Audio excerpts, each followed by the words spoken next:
Nerdrotic.com.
I had to find the button. Oh, look, you could see the intro. So you didn't see the underlay on that one. Always a mystery with StreamYards. Greetings, everyone. Welcome to the Nerdrotic Nooner. You can tell I haven't had my coffee yet. Still waiting for it. Oh, shit. That's getting memed.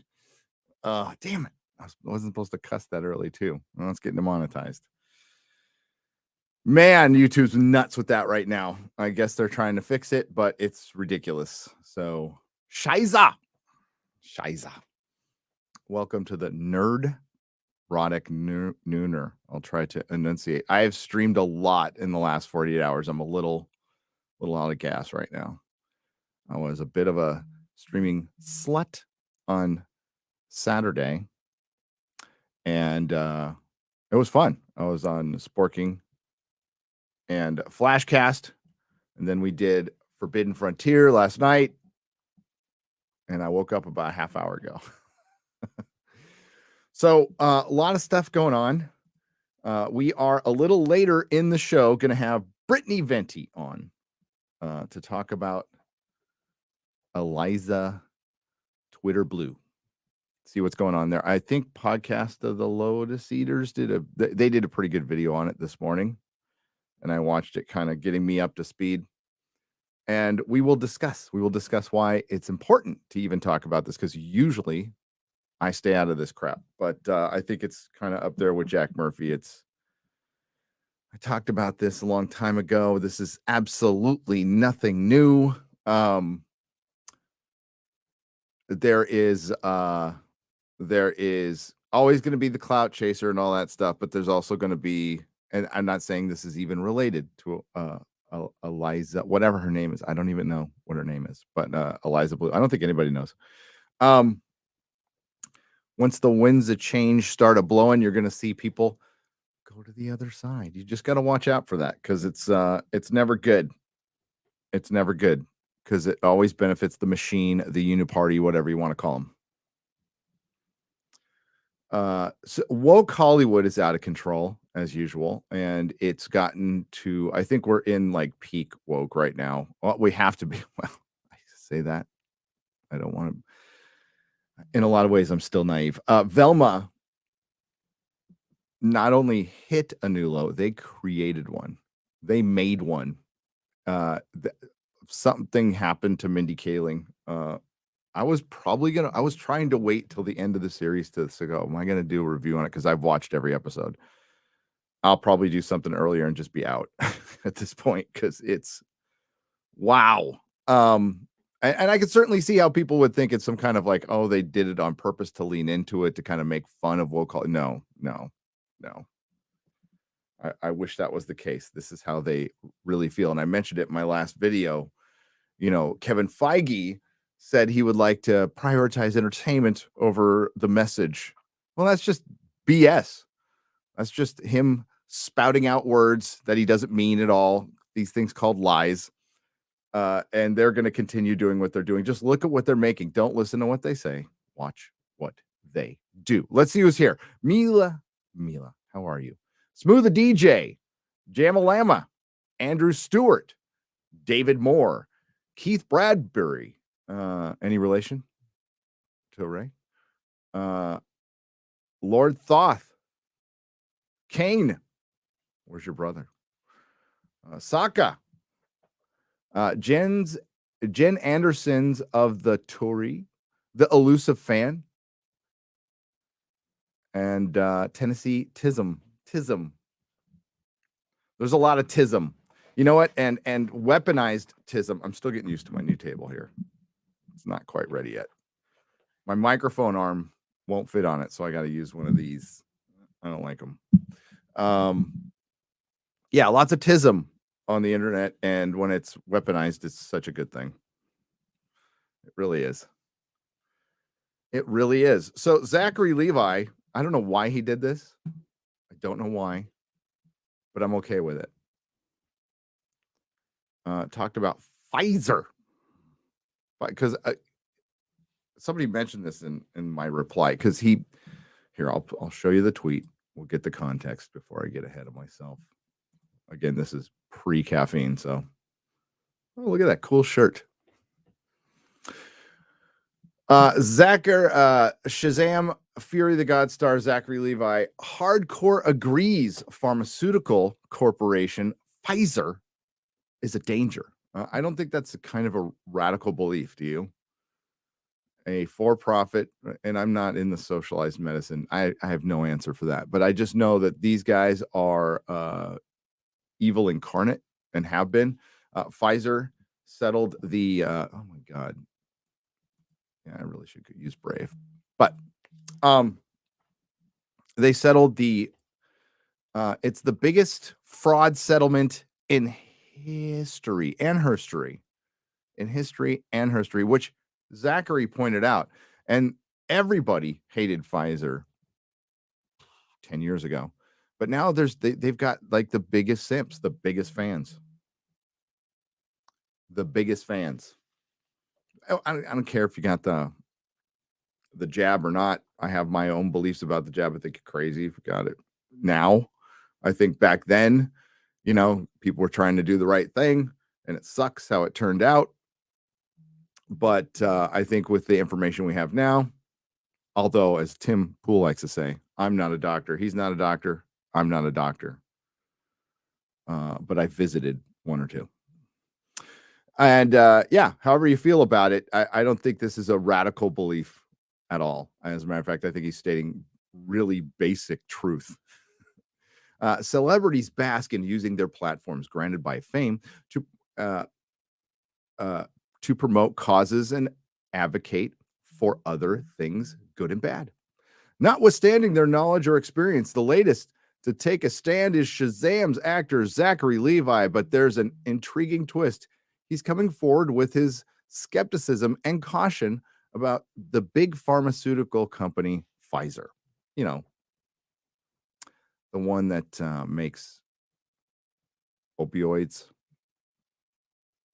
I'm sure you've seen all the videos on that one street in Philadelphia. There's a kid who walks around like Market Street, the Tenderloin, and 6th Street in San Francisco, all areas I'm familiar with that are just terrible. There's Skid Row in LA. There's parts of San Diego now where, it did exist, but not to the level it does now. I'm sure it's in an American city near you. That's all sponsored by Pfizer and the others. Quoting and replying to tweet Sunday by self-styled investigative guru Lyndon Wood asking, do you agree or not that Pfizer is a real danger to the world? Levi responded with hardcore agree, accompanied by a neutral face emoji. So far, his post has over 11 million views and received the support of EVS, who tweeted back, yeah, brother. Hardcore agree. Levi later posted a follow-up with the caption, just one example of what I'm referring to. The second tweet contained a link to the Justice Department article concerning a $2.3 billion settlement Pfizer paid for fraudulent marketing and illegal promotion of certain products. However, the rub is that Levi's link covers a pre-pandemic case from 2009. This is true. And let's keep in mind, I'm going off of memory, so if I get stuff wrong, then it's just all my opinion, lawyers. That, well, I heard this again, but this is speculation. Pfizer and other companies were paying doctors, and not outright saying, "Hey, overprescribe," but going, "If you prescribe a lot of this, we'll get you a vacation, we'll get you a dinner, we'll do all these nice things for you." And they hooked everybody on like really dangerous pain medications, which has cost a lot of lives. And now we have 85-year-old junkies, 75-year-old junkies, and 15-year-old junkies. And when that runs out, when the prescription runs out, because it eventually does, then they have to find other means. And those other means are booming right now, being shuttled through our southern border.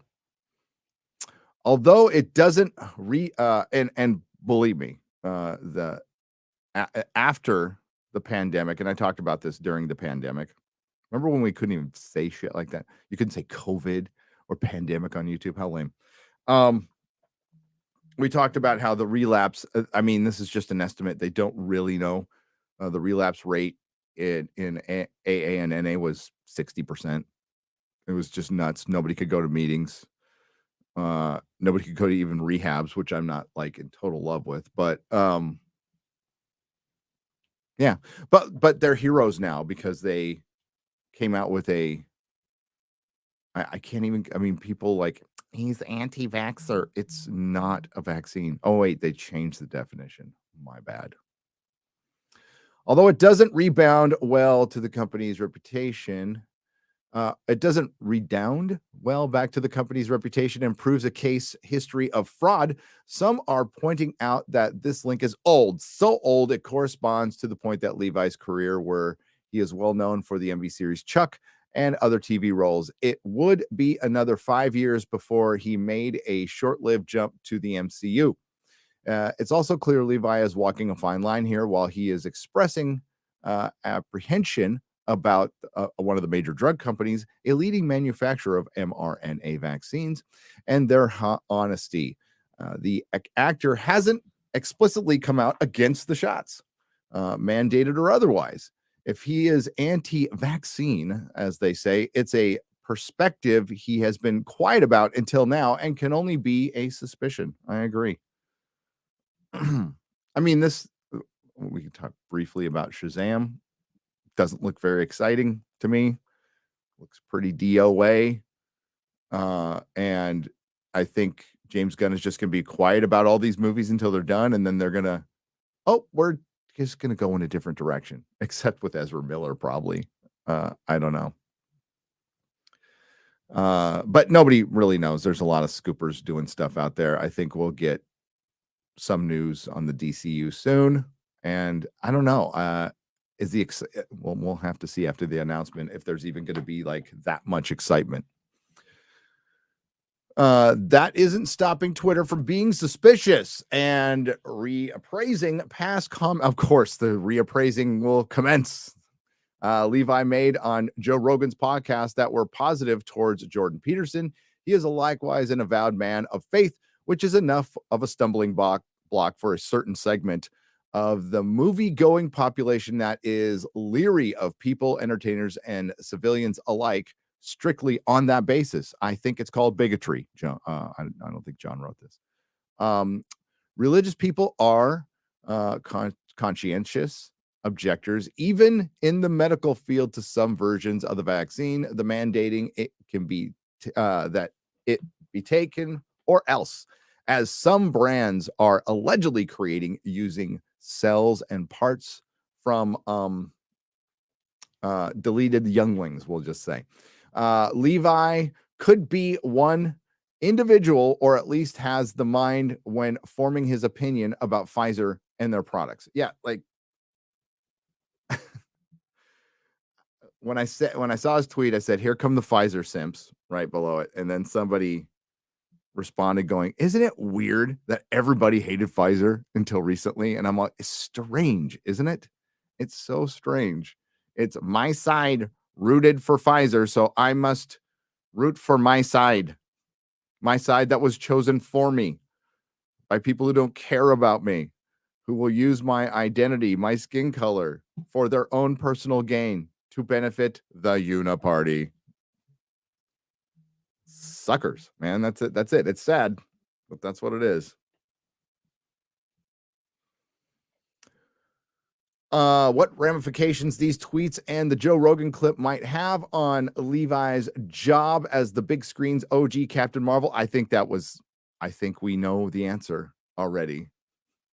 With his next movie on the horizon isn't clear yet, but there is a case study in how Warner Brothers handled former Mary Marvel actress Michelle Borth's transient Instagram comment about the January 6th Capitol incident involving shooting victim Ashley Babbitt. Yeah, she was replaced. She was replaced, but it had nothing to do with January 6th. Oh, you know, who was the happiest people about January 6th is manufacturers of tiki torches. They were stoked. They were like, oh, God, they'll stop talking about the tiki torches now. Oh, boy. Oh, well, you know, good for him for like, water's wet. The sky's blue. Pfizer's evil. And people are like, no, it's not. No, it's not. It's because if it is, then I would be wrong. And I can't be wrong. I'm a good guy. I have a Ukrainian flag in my bio. I can't be wrong.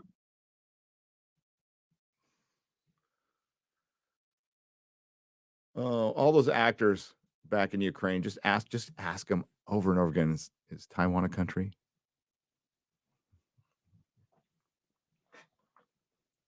Oh my goodness. So I'm going to get to some of your questions here once I figure out where they are. Again, still waiting on my coffee. I might have to ditch for a second to go get it. It'll make for a better show. I've had my pre-coffee coffee, but not my regular cup. Oh, yeah, Chris is right. X-Ray Girl needs to make hardcore agree shirts. What do you think, X-Ray Girl?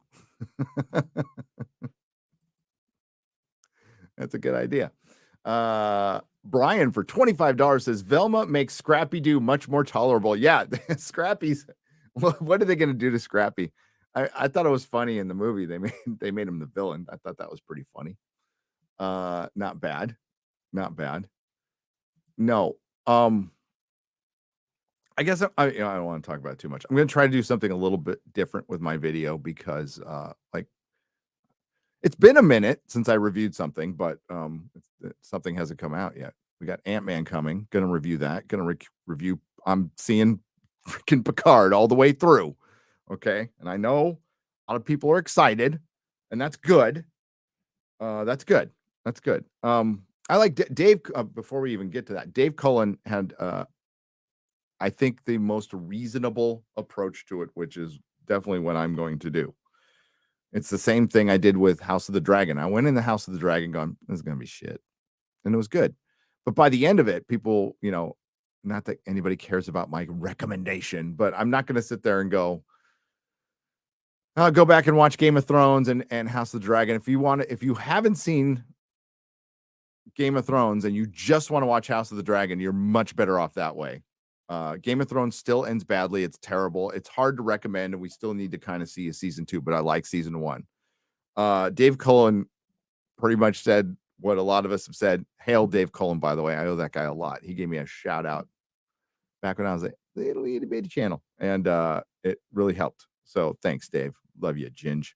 No, but he put out a video going, listen, I'm going to review it, and even if I like it, I can't give this thing like a solid endorsement. Like this season will be fine, but it doesn't make up for Star Trek Discovery season 1 through 5 and Picard season 1 and 2, which are all heavily controlled by Kurtzman.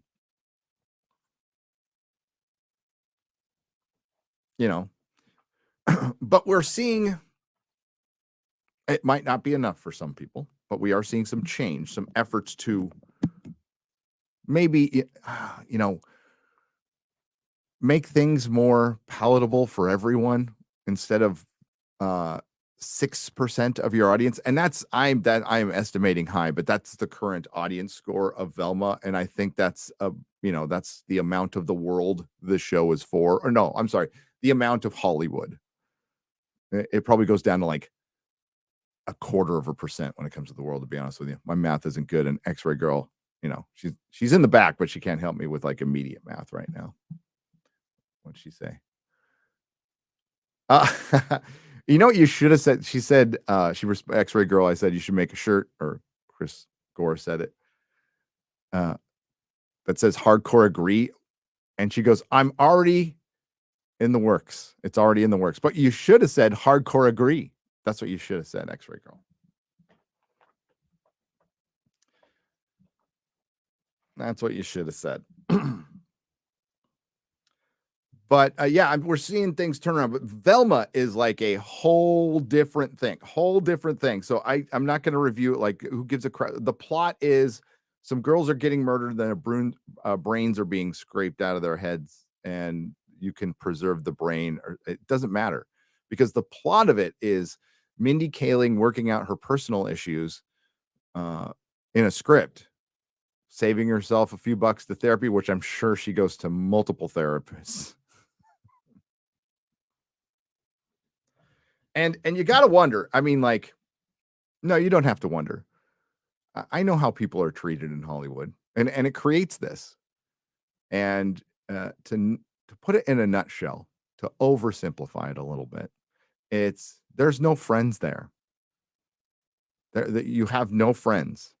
There is somebody ready to put a dagger right between your shoulder blades, metaphorically and occasionally for real, at any moment there, that could pretend to be your best friend. So there's no trust.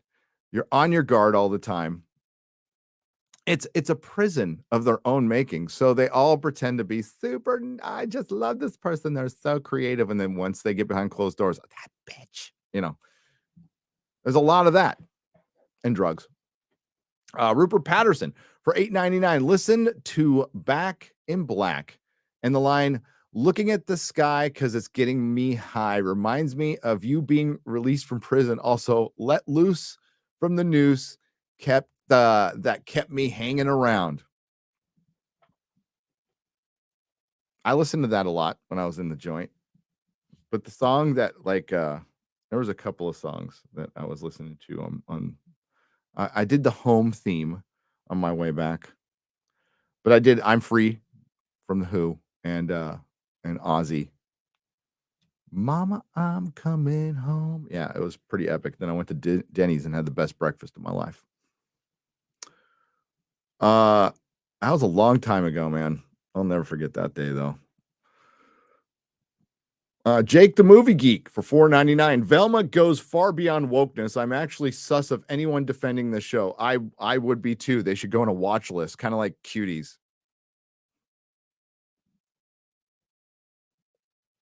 We know there's a couple of big cute, like one of them's like literally big Cutie fans out there. Derek PG Beller for $4.99. Ever get into CinemaSins channel? I was a fan for years until they started being woke Hollywood parrots in their sin videos. Yeah, I mean, I occasionally watched it and I saw them going down that road, and it's like, why? Like the pitch meeting hasn't necessarily done that. The pitch meeting's actually done a really good job taking a lot of our talking points and putting them into really concise pitch meetings that are entertaining as hell. So I love it. But yeah, you know, Red Letter Media has avoided that. They've always been real. They're still like gold standard, on YouTube. But so many didn't, and that's why we're here. And I think it's kind of I can't say microcosm, but it's an example of what could be happening to Hollywood. So you saw the entertainment channels here, and this is just when I jumped in. I have no idea what happened before like 2010, right? But There was the Colliders, and they created the Geeks and Gamers and other channels, which fragmented out to like there's thousands of them now. There's got to be, or 1,000. We'll say 1,000. Varying degrees of subs. It doesn't matter. But you guys, there's a hardcore audience that jumps around from that probably used to watch Campia all the time, or maybe still does. I don't know, and watch Collider, but they're looking for authenticity. Authenticity. Dad's Den of Pop Culture for $10. I think it's avoidance of therapy, hating rather than coming to terms with life. They did this in the 2000s movies when they wrecked Daphne and Fred because they were popular types. And that was like light compared to that. Yeah, I mean, when you have a writer who isn't very talented, the go-to is themselves. That's why fan fiction is heavy with self-inserts, because, well, you write what you know, and if you're a narcissist who hasn't really experienced much in the world, you write about yourself. The other easy one to go to is basic bitch politics of the day, topical stuff that used to be part of the the procedural show on network, and now has infused itself into things like Star Trek. Kurtzman's a great example. He's like a network dude. He used to get coffee for Raimi, on Xena. Crossed the picket lines during the last strike. Honestly, I could give a shit. But and had a writing partner that, I mean, wasn't great, but was better than Kurtzman, and got rid of him. And now Kurtzman's running Star Trek because he hung out with Jar Jar Abrams. Has no fucking idea what he's doing. Doesn't know anything about Star Trek. Can't write Star Trek. So what does he do? Let's make it Star Wars and actiony and topical and blah, blah, blah. And the Star Trek was always topical. Yes, it was. It was. It also spoke to the entire audience. There was never a division. The only division was jocks thought Star Trek fans were complete and total nerds, and they were right, by the way. And we, Star Trek nerds, were completely fine with it. We loved our fucking show. That was the only divide back in the day. People on the right, people on the left, anarchists, libertarians, all love Star Trek. Taker 610 for $2. The Nerdrotic channel is not safe for work unless you're WFH. Thank you, Taker 610. JK Skult. It jumped on me. I wonder if I think my coffee's here. How exciting.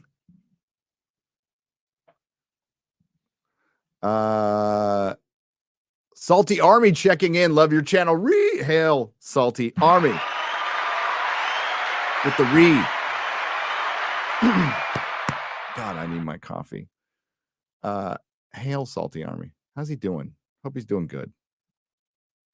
I catch his videos on Rumble. I don't even watch him on YouTube. Salty and Mrs. Salty, all the best to them, and the Salty Army. The Grizzly for $20. You know what I find funny? Universal eating Disney's lunch, not only in the parks, but apparently in the movies as well. They outperformed Disney in animation 3 years in a row. It's beautiful, isn't it? It's absolutely wonderful. I love everything about that. Disney deserves every black eye it gets. It does. And when I was in Orlando, like, there was no FOMO or anything. I was like, I don't feel the need to go to Disneyland. I have no desire to go. Oh, Disney World. And that was my first opportunity to go there. I'll never go there, ever. I'll never set foot in that place. Never go back to Disneyland. That was part of my childhood. That was the only part of Disney I actually liked. Universal was great. You could spend a week there. All right. Don't go anywhere. I'm going to grab my coffee. Let me see if it's here. Un momento. I wish I could play. Can I play some music? Oh, yeah. There you go.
Back.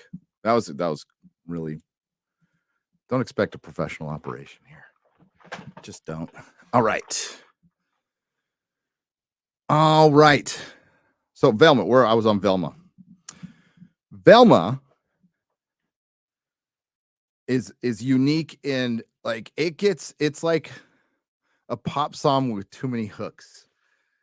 They get so many woke statements in and identity politics based statements in like in a 5-minute period. It gives you whiplash.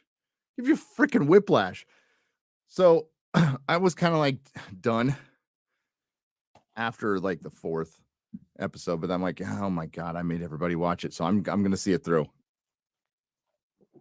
And it got worse in the 6th episode. Disparu is going to have an aneurysm. Poor kid. So young. We don't want to lose him that young. We really don't. But yeah, Velma does do a pole dance for her dad. But my favorite line is when they figure out who's scooping the brains out. And what it is you're still the brain. It's a way of preserving the brain. Who gives a shit, right? They find out who's scooping the brains out. It is a female scientist of color. And Mindy Kaling, I can't even say Velma. It's Mindy Kaling goes, oh, that's some white people shit. And that was like her 3rd crack on white people, like referred to as the white people in one episode. I mean, I lost count for the show. It's got to be up to 10. It's got to be up to 10. Like we could do a top 10 woke state, like per episode, actually. We could break it down. The only bad part is going to be watching it again. That's going to be the only bad part. Again, Brittany Venti will be joining us in 16 minutes to break down the sad case of Twitter. Not really changing that much. Not really changing that much when it comes to certain things. And this is for Elon because I know he's watching. He watches all the time. Elon, never put the pussy on a pedestal. Okay? Just don't. Dexy's Kessel Runners for $20. Do you hear that Disney has basically stolen Shane Davis's Starlight Cats and turned it into a cartoon called Super Kitties? Similar logo, same 4 cats in shape and gender, all with gems and different colors, same as his comics. No, he just sent me that comic too. Are you surprised? This isn't even the first time they've been busted for something like that. It happens all the time. So I hope he, need a good lawyer. But even when they outright prove it, because I mean, it happens. It's a daily occurrence in Hollywood, right? But even when they've got somebody just dead to rights, it usually gets settled. And that person who stole the material will get, for example, promoted to CEO at Warner Brothers. And his last name will rhyme with Femerick. And his first name rhymes with Bobby.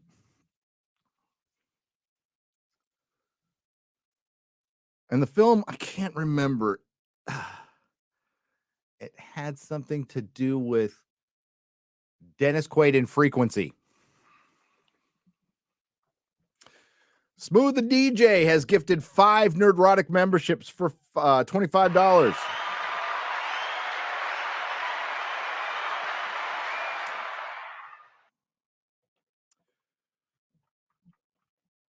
Toby's fired now, as he should be. Fucking piece of shit. That's just my opinion. It's all opinions. It's all opinion. I don't know anything. That sucks for Shane. I hope he. Well, I mean, it's Disney, Shane. So I would ride this. I would ride this to get your comic out there. And if he could prove it, that they're thieves, that'd be great for his comic, to be honest with you. I mean, it's Disney, so it'll be forgotten or canceled within a year or two. But I would take full advantage of it, especially if they did steal it. Nicole Sai for 100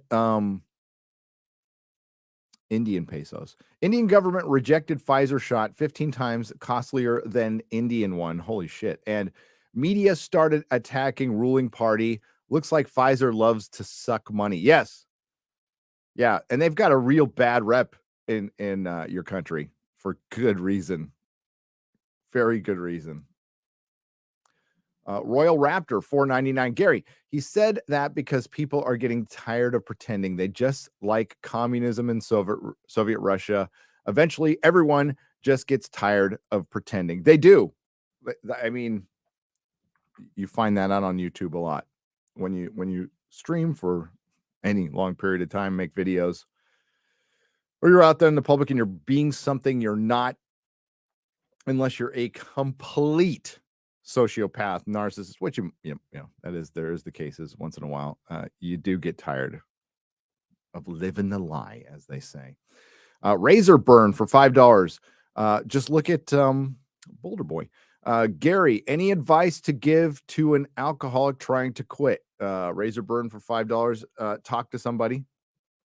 I know it sounds lame, but just start the conversation. I wouldn't put any pressure on you to get it all figured out in one day. Maybe try a meeting, or you can, I would talk to a family member, and then, there's the helpline on AA.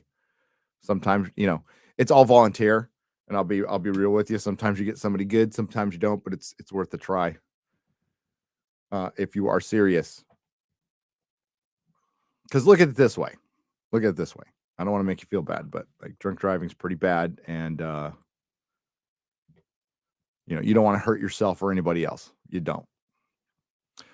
Mark Wilkins for $5. Fear can be a motivator too. Okay. I don't want to scare you to death, but it could be a motivator too. Mark Wilkins for $5. Whatever happened to the anti-big pharma left? They never were. I'll tell you right now, the anti-big pharma left thought all the pharma was a bunch of Republicans. That's what they thought. So they were just anti-Republican, because the far, far crazy left is just anti-Republican. Republicans could say, you know what? We're down with climate change. We want to get all the CO2 levels down. They'd be all bullshit. CO2 stupid. So, which I don't believe, by the way. It was just an example. I mean, the Pfizer example is almost as nutty as that. Joe Biden's dilated sphincter. Thank you for the $9.99. Drizix, thank you for the $5. I appreciate it. Yeah,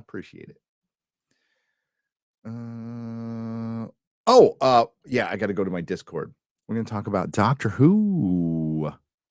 So Zachary Levi was almost canceled. We'll get to Doctor Who. Zachary Levi was almost canceled. I don't think he is yet, but maybe. I can't even think of what Taika Waititi got canceled for. He should be canceled for Thor: Love and Thunder, if anything.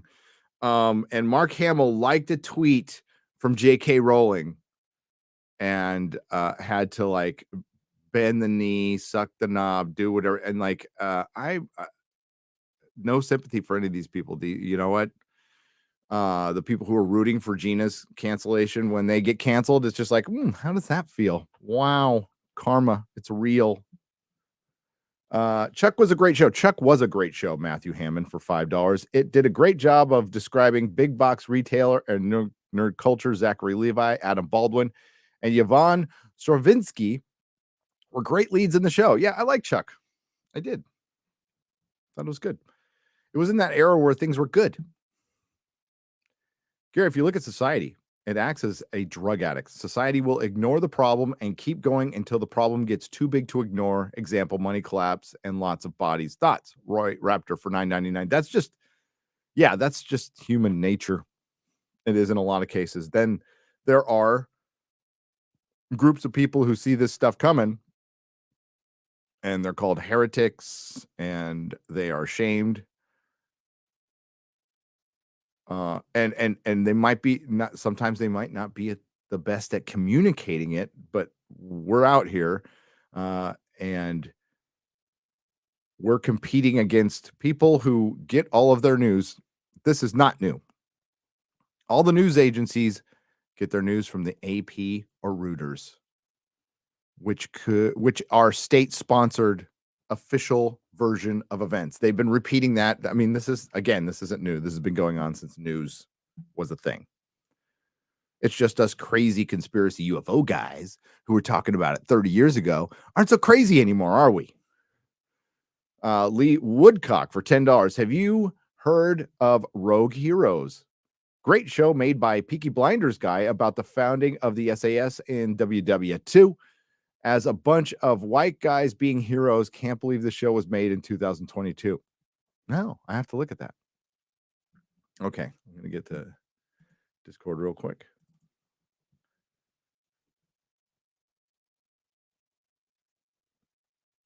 And usually I'm a little prepared. Like I'll have my articles up, but today I just kind of rolled out of bed.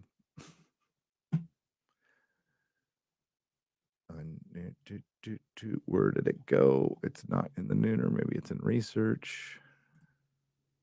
There we go. All right, a couple things with Russell T. Davies. We did get confirmation. I know what people have talked about it, but like we got confirmation that Doctor Who was canceled. It was canceled. I do believe somebody was talking about that about a year ago. No, 2 years ago. It was 2 years ago. And that was me. And other people. But I, not a scooper guy, but I knew somebody who worked with Doctor Who was telling me things that I could not believe. And that's why I was making videos on it. That's how I got here. And he was all, yep, they're going to turn the Doctor into a girl. It's just going to be political as hell. They're going to retcon the origin because it's not enough to turn the Doctor into a girl. They want it to stick. They want it to mean something. So they're going to retcon the origin. And then, after a couple seasons, they're not happy with the way things are going. They're losing money like crazy, but there's nothing they can do. And quite frankly, the people in charge think the audience is a bunch of Nazis and they think they're right. So they weren't even on the precipice of thinking like it's our fault.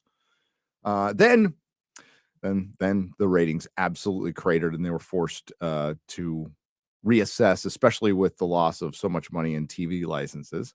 And they're like, you know what? This show's expensive. We should just cancel it at this point. And it wasn't until Russell T. Davies coming in and other people paying for it that saved the show. But this is from Telegram. Not sure what to make of this because Russell T. Davies has said some really woke, crazy shit too, including on the red carpet of the BAFTAs last year when they announced Ncuti Gatwa. He said some crazy shit. Said, I'm going to lean into the politics like crazy. So you saw me like I did a live stream and I was like a little hopeful. I was like, maybe they'll turn things around. And I heard that and I'm like, never mind. We'll see. We'll see. I'm not, the BBC and Hollywood do not deserve anybody's benefit of the doubt. Russell T. Davies lambast diversity fixation of rubbish new TV writers. Here, I'll share this with you guys. Sorry. There we go. I agree with that. All of that. Doctor Who showrunner says latest generation of screenwriters don't actually love television and don't know how to write for it. Well,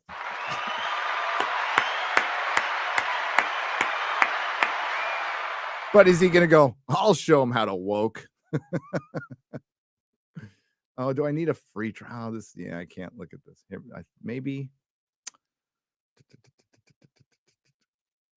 Hang on a second. I'll archive it.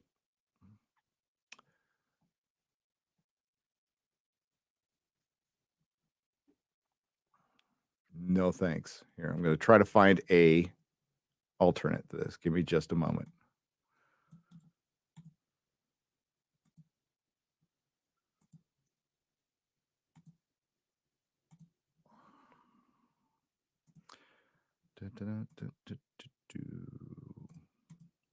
Lady G did pop another article, which I put in the Put it in the private. chat. Yeah.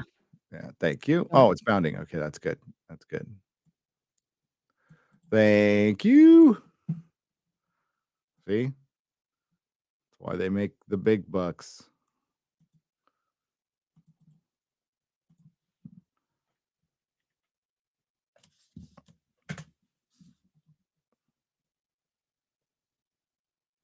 No, that's not the other article. That's the old article. Here.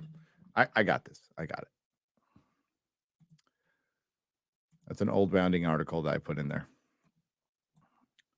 What you want to try to find is archives of because everybody wants you to freaking sign up for and I'm not signing up for the Telegraph for shit. But there's usually a mirror that I can't get now. Let's try this. Sorry for making you wait there. There it is.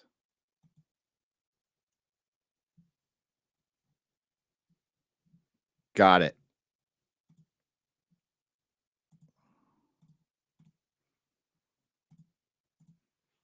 All right. Russell T. Davies has slammed a new wave of screenwriters as rubbish, claiming they can do their job properly because they don't actually love television. It's a sin queer as folk and years. Writer is launching a new drama, Nolly, at ITV and returning to the BBC's Doctor Who later this year, which it's not the BBC's Doctor Who anymore. Now, is it?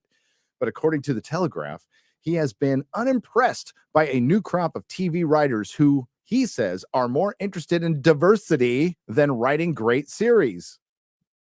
God, that outfit, man. Davies said, I do a lot of mentoring, and there are voices wanting to be heard of any gender or ethnicity who consider themselves invisible. They hate the media that ignores them, and they're trapped into wanting a job in the medium purely to increase representation. I read their scripts and they're rubbish. They don't actually love television. They don't know how to write for it. That sounds a little familiar. I'm sorry. He is not the only creative to share his worries about the quality of up-and-coming screenwriters. Actor and writer Mark Gatiss, who also stars in Nolly, told Sunday Times, "Sometimes I think I'm the Pollyanna because I've met so many people over the years who hate making television. It seems to make them so miserable. Go and work on the bins or something. It's hard work. It gives you ulcers, so you don't have to love it." Davies' latest series, Nolly, stars Helen Bonham Carter. Don't really care. But yeah. So these are two veteran writers. Both happen to be gay men. That shouldn't matter, and doesn't in a lot of their stuff. Now, Mark Gatiss's Doctor Who episodes are not my favorite. I'll say that right now. They are not my favorite. But Russell in the past has been able to write brilliantly. I'm not sure now. And if it doesn't work this time, it won't. It won't. Doctor Who will be dead for a good long time. And even with David Tennant coming back at the end, which wasn't planned because it was canceled, it didn't have the impact that they thought it would. The ratings were still incredibly low. Now, that's probably because most of the episode had Jodie in it. But dude, like the 8th Doctor came back. That was great. Paul McGann, Sylvester McCoy. Couple like the entire Jodie era in that final episode, there was like 2 5-second scenes that were really good. That didn't have Jodie in them. That how the old Doctors. But other than that, it was shit.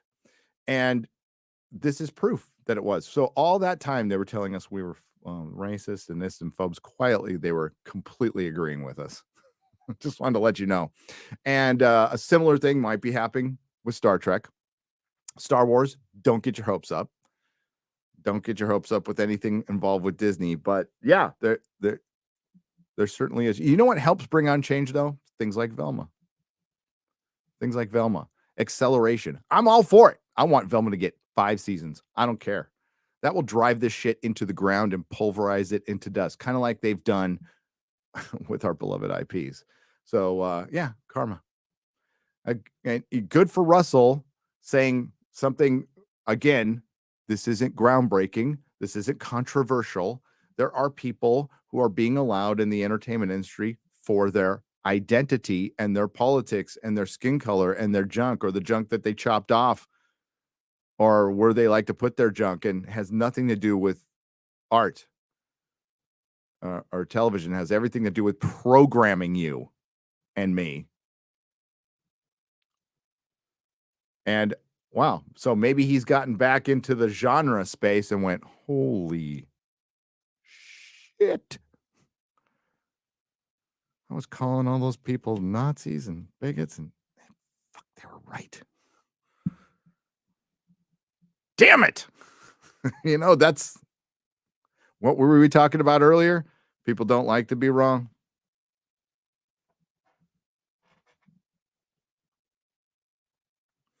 My philosophy on that is, well, just make enough mistakes and it becomes okay. It becomes okay. I mean, like, I would love for Doctor Who to be good.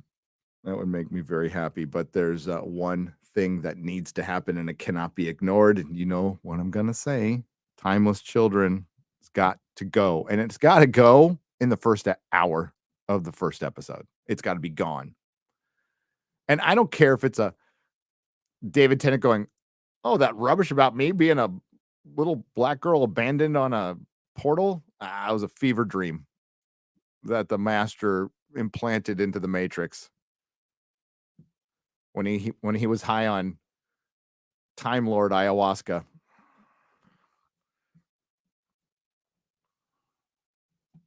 Like, what? However you explain it, just you have to. You can't ignore it. Nope. So the next Doctor Who we're getting is in November. We're getting 3 episodes. 3 episodes for the 60th anniversary. And there are going to be some surprising cameos, I heard. I don't know if that's true or not, though. So don't quote me on that. Hey, we have a guest. So let me get rid of this and this. I don't need too many windows. There we go. Hey. Hello. What's up? Good morning, or wait, afternoon. It's morning for us, for YouTubers. It's YouTuber morning. Yeah, I also have my coffee here that I made. I'm sorry I'm drinking the shit, but I don't care. It's caffeinated, and it keeps me awake. What kind of coffee are you drinking? I'm drinking the kind you hate, Starbucks. I'm a basic No, bitch. I like Starbucks. Here's the problem. It's the baristas. So I actually figured out.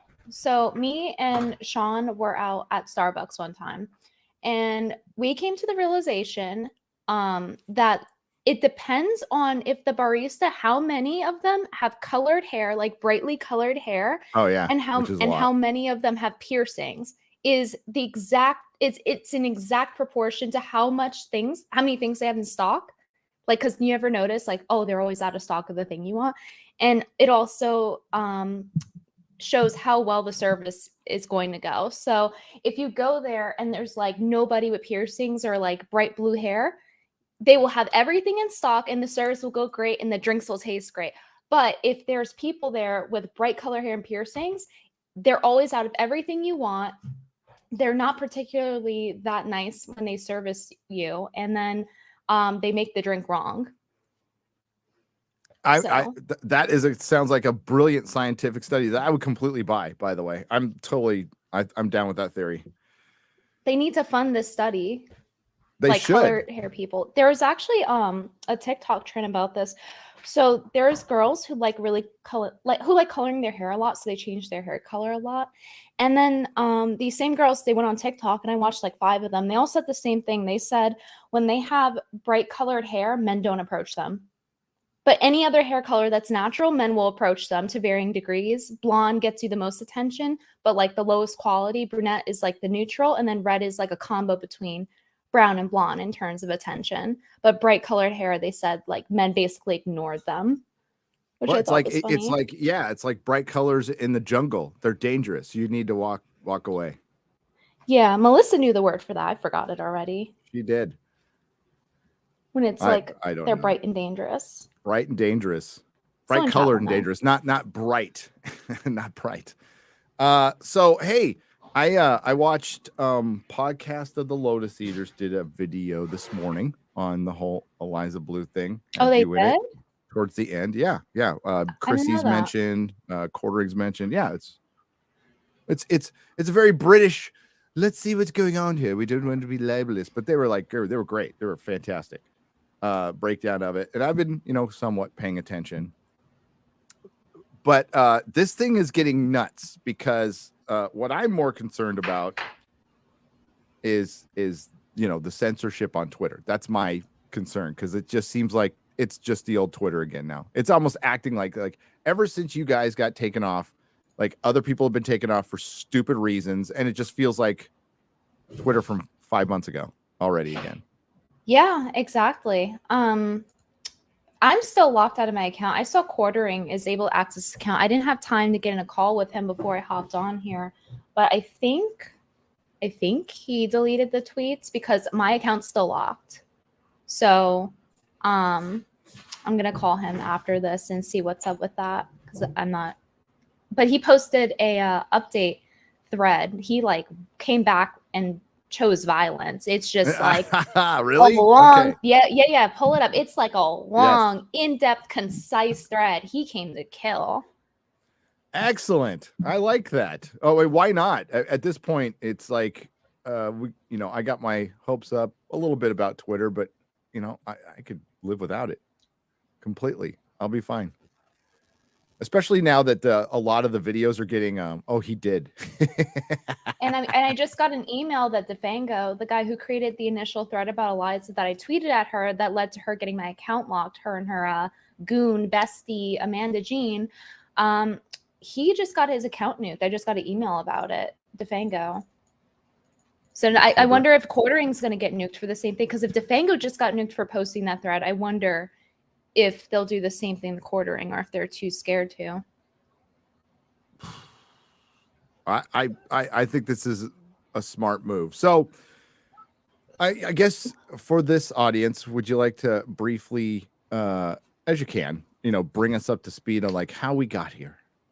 Okay, so basically, for those of you who know Jack Murphy, this is Jack Murphy 2.0 in combination with the Streisand effect. And some people have even called it Don't Fuck with Cats 2.0. So basically, I tweeted Eliza Blue because people were coming to me concerned because I've covered things like trafficking, anti-porn, and studying into prostitution, things like that, in order to bring awareness and also help my position on it and to be more well-informed. So people were DMing me because of that, like, hey, this other trafficking advocate is, her timelines aren't adding up. And there's things here that are strange. And we think that she's a fraud. We think that she's a grifter.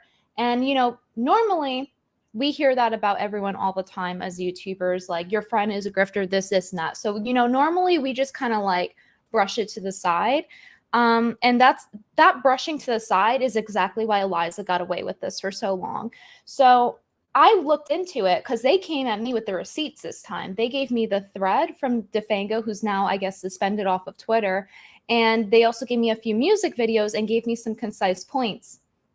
And I was like, okay, well, I'll look into this. You made it really easy. So I looked into it briefly and I was like, okay, this is a red flag. This is very strange for a sex trafficking advocate to say that she was trafficked. And then you see all these music videos of her dancing around in lingerie, cupping her ass with her see-through top. And it's like, she's saying, I was trafficked. And that's really strange behavior coming from a trafficking victim. Like, sure, maybe some victims will cope in a certain way, but things were looking really strange. And so I was like, well, I don't know, maybe like, is this her getting trafficked? I'm like really confused because this video has been up 6 years with thousands of views, public on YouTube, no age restriction.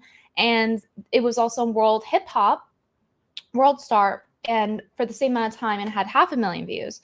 So basically, I tweeted her with screenshots from this music video, and I hesitate to call it a rap music video because that's not actually what it is, in my opinion. Now that I've gone through all of the receipts and all of the things that people have been sending me, because in the rap music video, air quote, there's a guy rapping, right? But he's not listed anywhere. He's not like in the title or anything. It's like all about her. It's called like Eye Candy Eliza Knows. Eliza Knows was her old name. So it's just Eye Candy Eliza, right? So literally like eye candy, it's like right in your face, right? To look at her. And then it's just her in the video, like doing like kind of like a strip routine and like and scantily clothed. So I posted screenshots of that and I tweeted at Eliza and I said, hey, I know this is really hard to, this might be a sensitive topic for you, but can you clarify some of these timelines? Because people are saying your age isn't adding up for the dates you provided. And also this music video is going to cause a lot of confusion for people who are going to look into this, be like, wait, you were trafficked? Are you just lying? Because if you're in the rap music video and people are saying, are seeing her say, oh, I'm trafficked, they're going to be really confused. So I really was not malicious in asking her. I just posted screenshots for a frame of reference so people could know what I'm talking about, so she could know what I'm talking about. And next thing I knew, my account was locked. And then Amanda Jean, her best friend, I found out midstream because I was like, guys, I got locked on my account. And then Nina Infinity sent me a screenshot of Amanda Jean. And I was like, huh, this person's claiming they got my account locked. Then I showed it to chat. And then my chat was like, she's friends with Eliza. And I was like, no way. So I opened up Eliza's page midstream. And I'm like, holy shit. She's saying, Amanda Jean, I trust you more than anyone. Thank you for being there for me less than 24 hours ago. I'm like, this smells fishy. So, and not just because she opened her legs. So I went ahead and gave the benefit of the doubt to Eliza, like, hey, if this is your bestie doing this, you would know about this. I'm going to give you a little bit of time. If you disavow it, you disavow it. Speak up and help me get my account locked.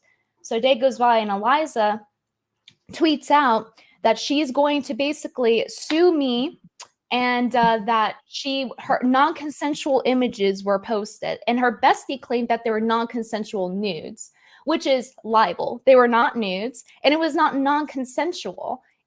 As we found out later on, through interviews, through recordings that she posted herself, she was excited to audition for World Star. She got compensated to be in this music video. And she's across several interviews talking about how many rap videos she's in. She's a video vixen. She's in one video calling her mother to brag about it and laughing about it. And then I saw in one of her interviews, the white background, there's 2 of those videos. And one of them, she basically talks about her booking. And I'm like, why is she calling her modeling booking? Because she's referring to modeling as her rap music videos. Because, girls will say like OnlyFans is modeling, right? Prostitution is art, that's the new thing.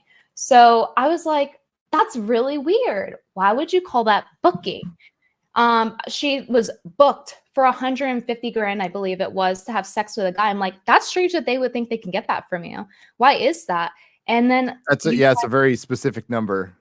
Yeah, and then you find out later in her other interview, so she's laughing in that one about it, which is strange from a trafficking victim. And then you find out later she's in an interview with this other chick who has like pinkish purple hair too.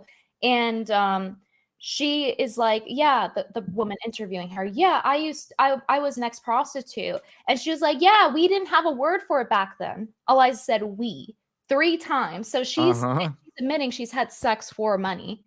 So she's using trafficking as a way to kind of cover up her past, because she has strongly, heavily implied many times that these rap music videos were non-consensual. The one I posted, which clearly was, she admitted to it in recording, and she uses we for ex-prostitutes. So I came to the conclusion through sifting through everything, through looking through her Model Mayhem resume site.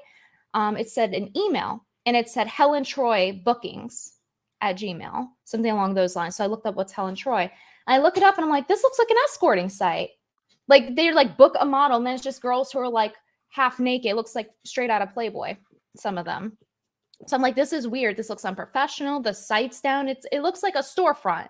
to wash money. That's what it looked like to me. So in my personal opinion, I think that she's trying to cover up that she prostituted herself.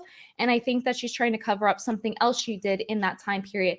And these two things conflict with her story of being a trafficking victim, which she uses a lot and says a lot and asks for money on podcasts like from Hotep Jesus. And then she'll turn around and say, I never get money. I don't ask for money. It's crazy how many lies she's been caught in at this point.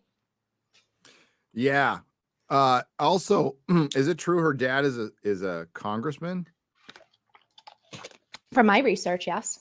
Yes. Her dad's a Republican congressman. I got a background check on her, and from what it looks like, yeah. We'll see. Hey, and like everybody said this, and I'll say like everybody can have their own opinions on this. I don't think that, and I'm sure you said this in the past. You were just looking for clarification. Like none of this would have messed with her whole trafficking thing at all.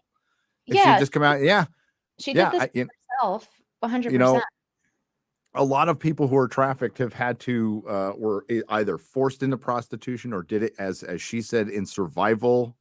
In the drug world, it's pretty freaking. You know, she talked about in that one interview survival sex.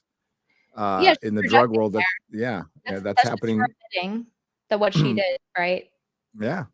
And she didn't consider that trafficking, right? But that's the kind of crap that I was talking about earlier in the live stream. That's what's going on Skid Row.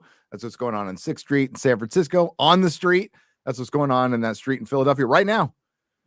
So, I mean, it wouldn't have affected it. You just go like, yeah, it was a horrible time for me. I didn't know which way was up or down. You know, it would have been easy to explain unless you don't have anything to explain. That's the biggest question everybody has, and this hurts that cause overall. I think that's the most concerning thing. Grifters will always they're always going to be here. It's part of life when it comes to stuff like this. But like for such a serious subject, that's the bad part. Like chasing this subject for clout is. There just needs to be clarification. That's all. Yeah. And if you can't. It's like stolen valor. Like you're using victims to step on their backs to get ahead, and it's wrong. She's like, oh, I'm an advocate. I help the victims. She's helping herself is who she's helping. And she'll do this thing of like, ooh, I'm so modest. I have an old phone. I have no Wi-Fi. And meanwhile, she always says things in a way where it's very vague. So for example, with one of her recent tweets about, I've been trafficked in many ways, paragraph, WorldStar took down the video. And it's like, okay, so you didn't say you were trafficked in that video. You're saying you've been trafficked in many ways, which one of those ways, by the way, on the Hotep Jesus interview is her image being used to catfish people. That's her being trafficked. Yeah, that's her being trafficked according to her. So in the many ways, in Eliza Blue's words, and she says, oh, and I've been trafficked in many ways. WorldStar took down the video. So someone reading that, it's going to be like, oh, you were trafficked in the WorldStar video. But that's clearly not true. She's admitted it so many times over the years. She's been a video vixen for like 6-7 years, if I got my timeline correct. And so she does this thing where it's like, oh, I don't have Wi-Fi. Okay, but how are you on internet right now? Clearly you have internet. You're just saying you don't have Wi-Fi because you're framing it in a manipulative way to tap into people's emotions to feel bad for you. You're trying to get sympathy. That's why you word these things like that. Or the black eye incident, where she was posing at the black eye. I'll go ahead and find the link to that. She basically was like, oh, this is what a trafficking victim looks like. But she didn't say that's how she got the black eye. You have to look at the way she types things. She types it and says it in a very specific, manipulative way. Yeah, well, that's how. Again, to go back to the drug underworld subculture I was in for many years. That's how you survived, you know. So it's just applying those skills elsewhere and possibly for evil. So you think she acts like a person that would be in jail, like when you have to like manipulate to get ahead? Mm-hmm. That's interesting because you're speaking from experience, so you know it when you see it for sure. Yeah, I mean, because I mean, you just have what's left of your wits because you're high out of your mind, right? Not saying she was high on drugs, maybe she was sober the whole time, but you also have to survive in this world where there is nothing but a danger everywhere. We'll just say danger. and you've got no money, and you've got like every day you got to hustle to come up with the money for the drugs or whatever. And it creates a very manipulative sociopathic behavior that's has to be completely deprogrammed. And that's what, so, like, so I mentioned just being off the drugs is nothing. The drugs are a symptom of a much larger problem. Not saying I that's don't the doubt case it. here. I don't doubt it that she would have been. Is a speculation. Yeah, but it's also the fact that so many people in that prostitution industry, like all flavors of it. So people call it sex work. It's interchangeable. The word was invented by a street hooker in the 1970s before the internet was really a thing. So I digress. A lot of them do get into drugs, and it's to cope with the feelings. Mm-hmm. And in some cases, if you are trafficked, a lot of prostitutes are trafficked. That's the thing. And so their stories are getting muddied by Eliza Blue. Now nobody's going to actually realize that part of trafficking, that a large percentage of trafficking victims are through coercion, right? Or extortion. That would be trafficking. If you have a handler. But in her case, she's auditioning seemingly by herself. That's what she said. She auditioned. Nobody's forcing her to do it. So it doesn't look like trafficking to me, but a lot of people do use drugs to cope or to be coerced into doing things on camera, etc. Getting them hooked on drugs will make them very easy to coerce. So it's easy to manipulate people if you're like, oh, well, I'm going to dangle this bacon in your face. Mm-hmm. Especially if someone comes from a shitty foundation, but they don't have a good family. A lot of people end up in prostitution because of that. They're easy targets. Yep. And it's very, very sad and ends badly. Hang on, I got your link. And then we'll go over Jeremy's thread. Yeah, I wonder what he's going to do now after the thread as well. Okay, so this is a picture of Eliza's black eye. Black eye, not black guy, guys. Black eye. Yeah, sorry. I will enunciate. No, she was with a lot of black guys in the video. People were saying like blacked when they were watching the music video. Yeah, so in this tweet, like you can see she's posing with the black eye here. Not a black eye like in her music videos, but her black eye that she mysteriously got. And if you read it, it says, this is what human trafficking really looks like. You bruised yourself to look like this for money at countless survivors and victims' expense. I mean, that's essentially what she did. Like use them to get ahead and promote herself as a survivor advocate. She got an award for virtue signaling the most the other day. So literally that's pretty much. Really? Are you kidding me? Yeah. So she was at an award thing. I'll give you the short in a second. And she was like accepting an award for being a survivor advocate. There was other categories like helping victims and all this stuff, but she got survivor advocate. So the person who complains about being a survivor the most, basically. But yeah, in this picture, you can see she's like posing with the bruise and like smiling in the left photo. This is not normal behavior. If I had a bruise on my face from someone hitting me, which she's trying to insinuate here without actually saying it, right, for a reason to manipulate, I would not be posting it. I absolutely would not. Speaking from experience, I have been physically abused before and I didn't do this. Yeah, you're like, oh my God, selfie time. Yeah, it's like, it reminds me of Pokemon when she posted pictures of herself crying. It's like, this is psychotic behavior. Like, what are you doing? And this is supposed to be a sensible person that's supposed to represent victims. She just did all her victims that she quote unquote helped a huge disservice by invalidating their story with her bullshit now. And this is not going to go away. It's just not like everything. She's like, she posted a picture of a cat yesterday. Was it 2 days ago on the farm? The little kitty cat. And that got brutalized of just a picture of a kitty cat. She tweeted something today like, life is good. I'm paraphrasing. And it just got destroyed. And it just talk to these people. Unban and talk. That's how, if you're right, then prove it on Twitter. Okay. The marketplace of ideas. That's what I heard it was, but that's not the case anymore. Let's get to Jeremy. Good old Jeremy. You're welcome. I posted the short to the award thing, by the way. It's you did? Okay. In a minute. Yeah. Yeah. Let's take a look.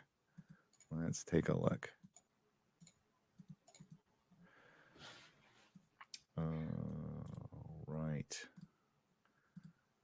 Unban Defango? Yeah, I don't think he should be banned, especially because he seemingly, according from my email I got from him, he said it's out of nowhere. Like, obviously, this is just them trying to further dig the hole to hide their evidence, to hide the tracks. Like, he doesn't even have the option of deleting the tweet to unlock his account.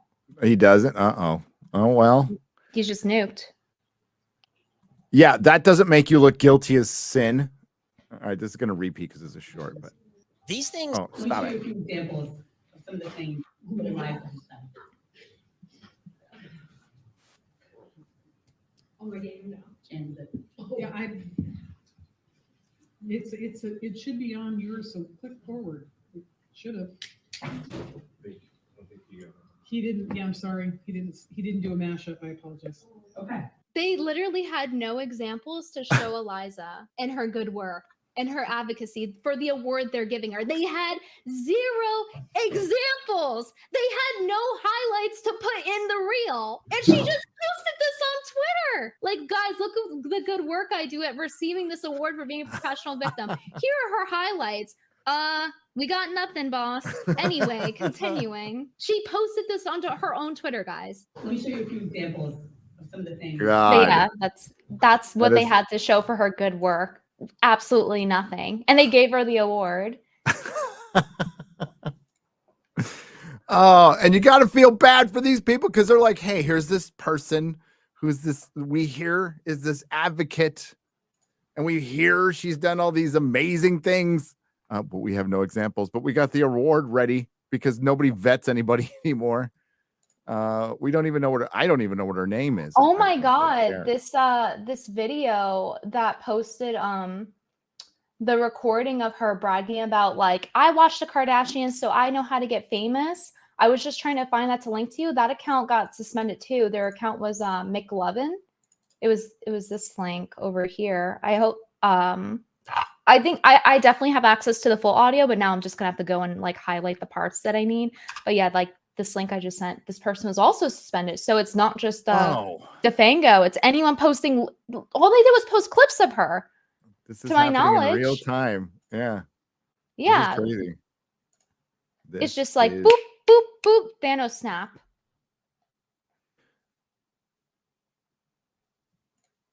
Who did she suck to get this far ahead? That's what I want to know. That's what we all need to know.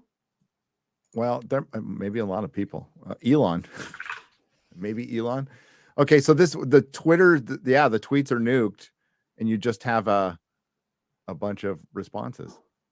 Yeah, I'm sure Farron has it, and I have the full one. But yeah, basically in the clip, she's talking about how the Kardashians know how to keep their name in the media, and she watches them and learns how to do it. So I guess she didn't want that out there. That clip, but it was from her own website, by the way. Her website should be still up. I'm sure it's like a 45-minute interview audio, though. But she basically admits to going on World Star and how happy she was in that audio too.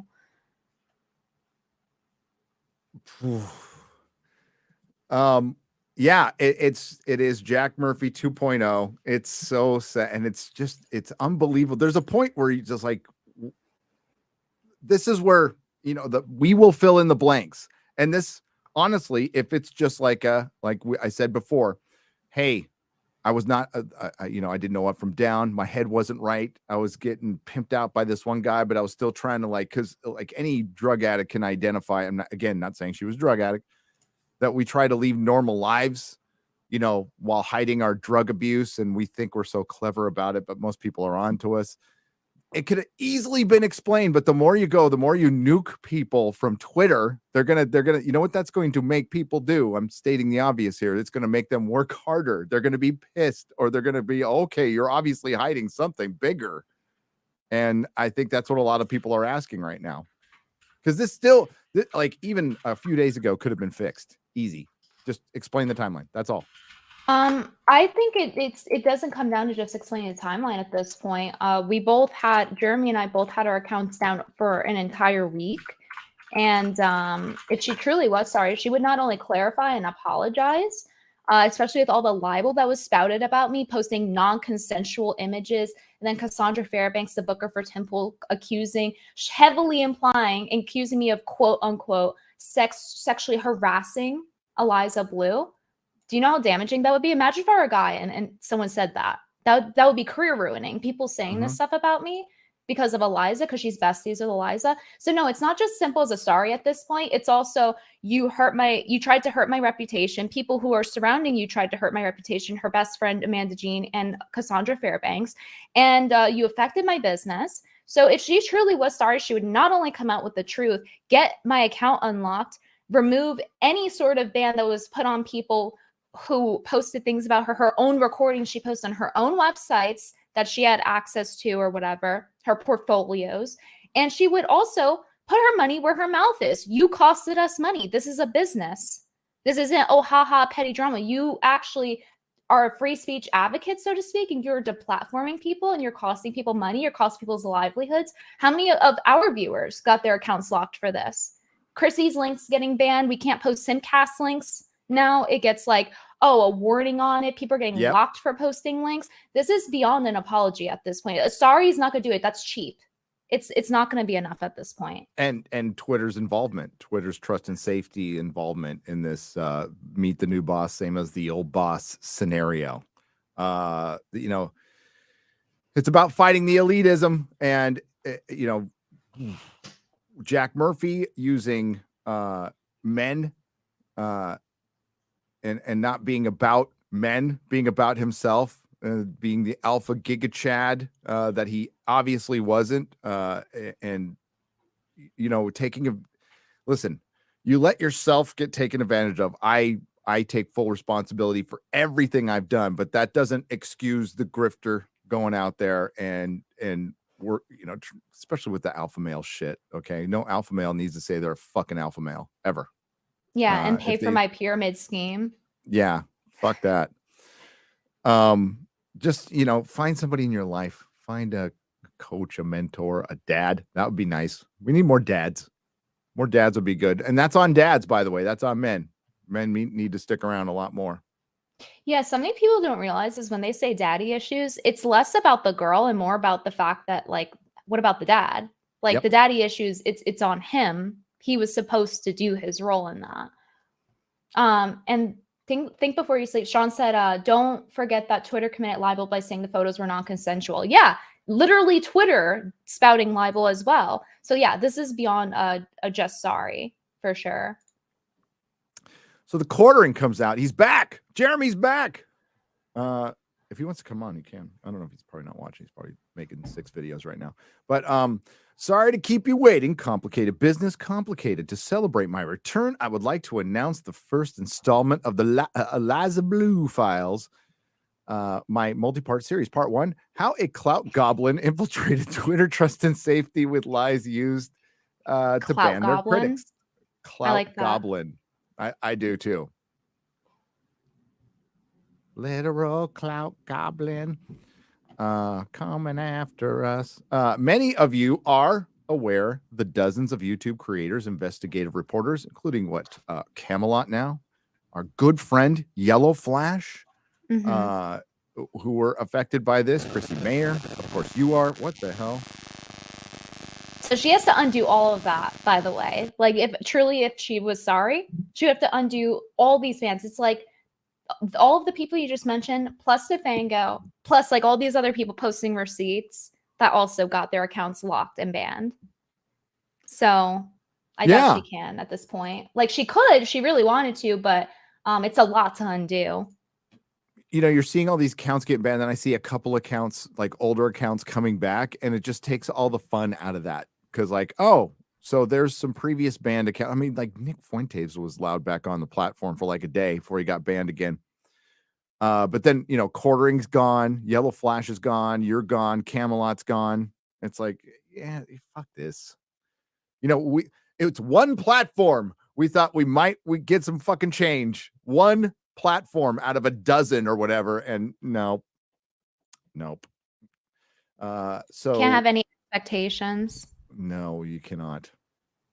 Many of you are aware that dozens of YouTube creators, investigative reporters, and critics in general have been either banned or locked out of their Twitter accounts over the past 10 days. You've also been hearing way too much of one particular name, Eliza Blue.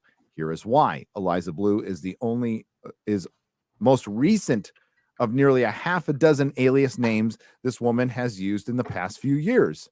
Eliza Motherland, her real name. Her dad is an Illinois politician, or Morthland. Why did I say Motherland? Oh, commie. Eliza Morthland. Eliza Seeps. I don't even know how to say that one. Eliza She says it's Sipe, I think. Sipe? I don't know. Is that how you get blue out of BLEU?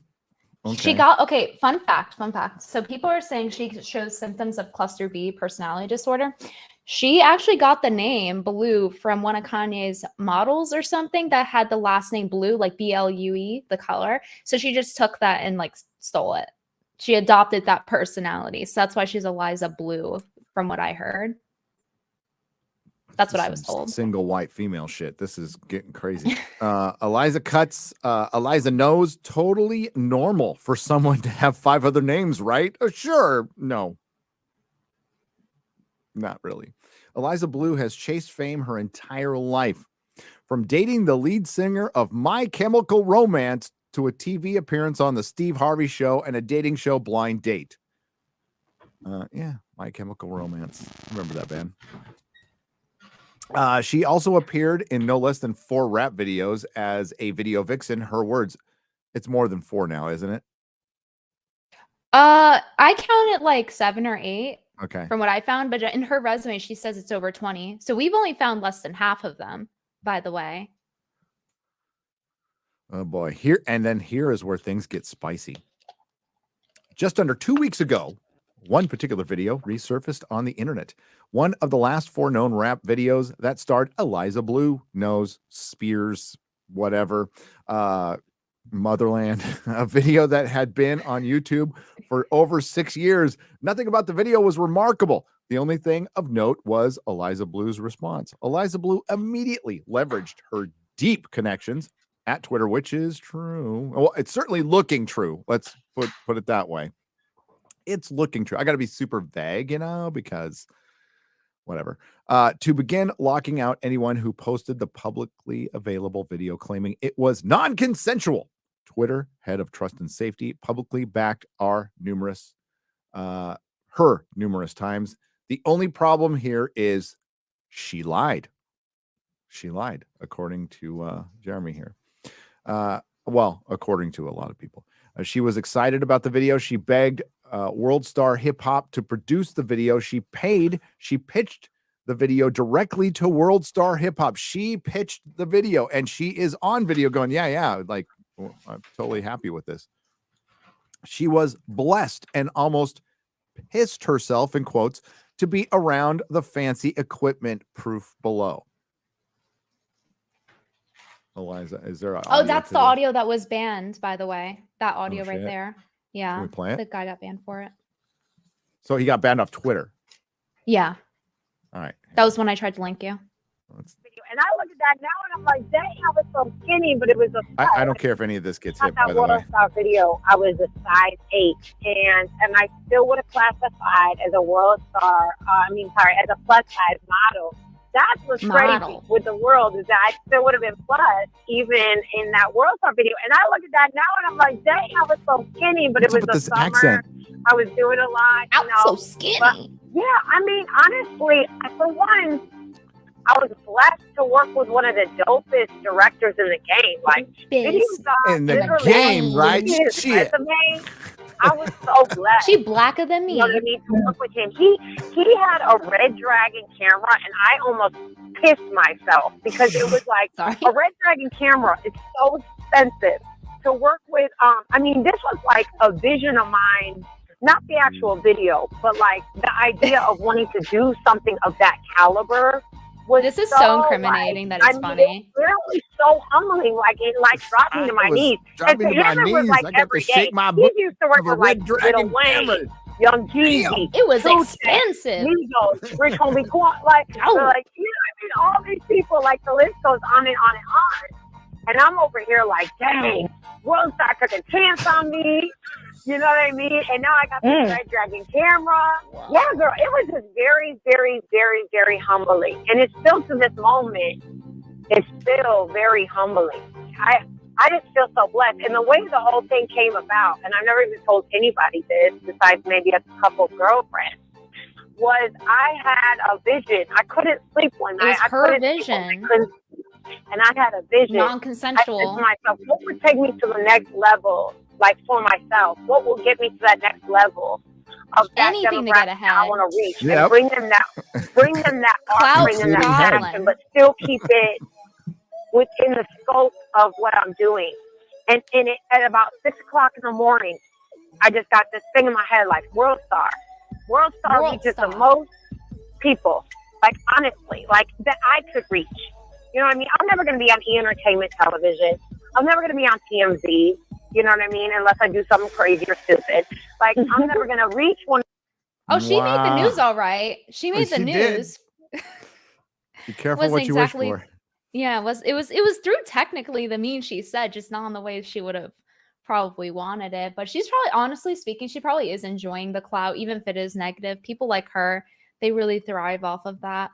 Also, following the incriminating evidence, I just want to mention that on Think Before You Sleep stream yesterday, he brought this clip up. So, Sean, if you have it, send it. But there was a clip. There's a clip of her on Hotep Jesus' stream saying, oh, so he's like, okay, we'll give half the money of super chats to the trafficking victims. And Liza's like, well, I'm a trafficking survivor and I'm going to pocket it. That's essentially what she said. Whoa. So she takes half his super chat money, which, you know, like, that's not really how it works. Like, the host gets the money. Like, you don't, because of conflict of interest, because now you're compromised if you're paying the guests to be there, especially if it's for something educational, like trafficking survivor advocate, right? Yeah. Advocacy. So she gets money from him, promotes her Cash App, and then, so everyone knows that part, but then later in the interview, it's almost the only person I saw catch this. She says in her Twitter bio, like Hotep Jesus, he's like, where can people contact like the trafficking hotline? And she's like, well, I don't know if they gave me permission. She literally doesn't even know the number. She's like, I don't know if they gave me permission to promote that. So actually you can find the number on my Twitter bio. So literally she's like, follow me on Twitter to find the trafficking hotline. So she's shilling herself under the guise of helping victims. So she's creating friction, as Sean put it. She's making it harder for the victims instead of just saying, hey, here's the number you can call. Here's the hotline, as an advocate should do. She instead goes and shills her own Twitter because she remembers that. Oh. I have the clip right here if you want it, actually. You got it? Yeah, it's a Dropbox link, though. I don't know if X-Ray Girl wants to handle it, but yeah, could you get that, X-Ray Girl? Okay, clip 1 and clip 2. Because for all we know, she's going to strike these down on Twitter, by the way, because I saw Chrissy post a few. I wouldn't be surprised. She's getting people banned for it. So those are the 2 Dropbox links. I could go all day with Eliza Blue proving she lied about the video being non-consensual, and Elon Musk and this trust and safety right here. Yeah, the head. Ella Irwin being duped by her, but how about just a few more? And she probably knows, examples. To be honest. It's not like no one told her. Know. There's probably some conversation like, we're going to protect you unless it gets absolutely crazy. Then we'll turn on you. And that's, hey, there you are. Look at that. Right there. Hold on. This third one is the actual one. There you go. About a third example that Eliza Blue lied on the Elon Musk about the video being non-consensual. She is very excited and refers to the video as another piece of the puzzle.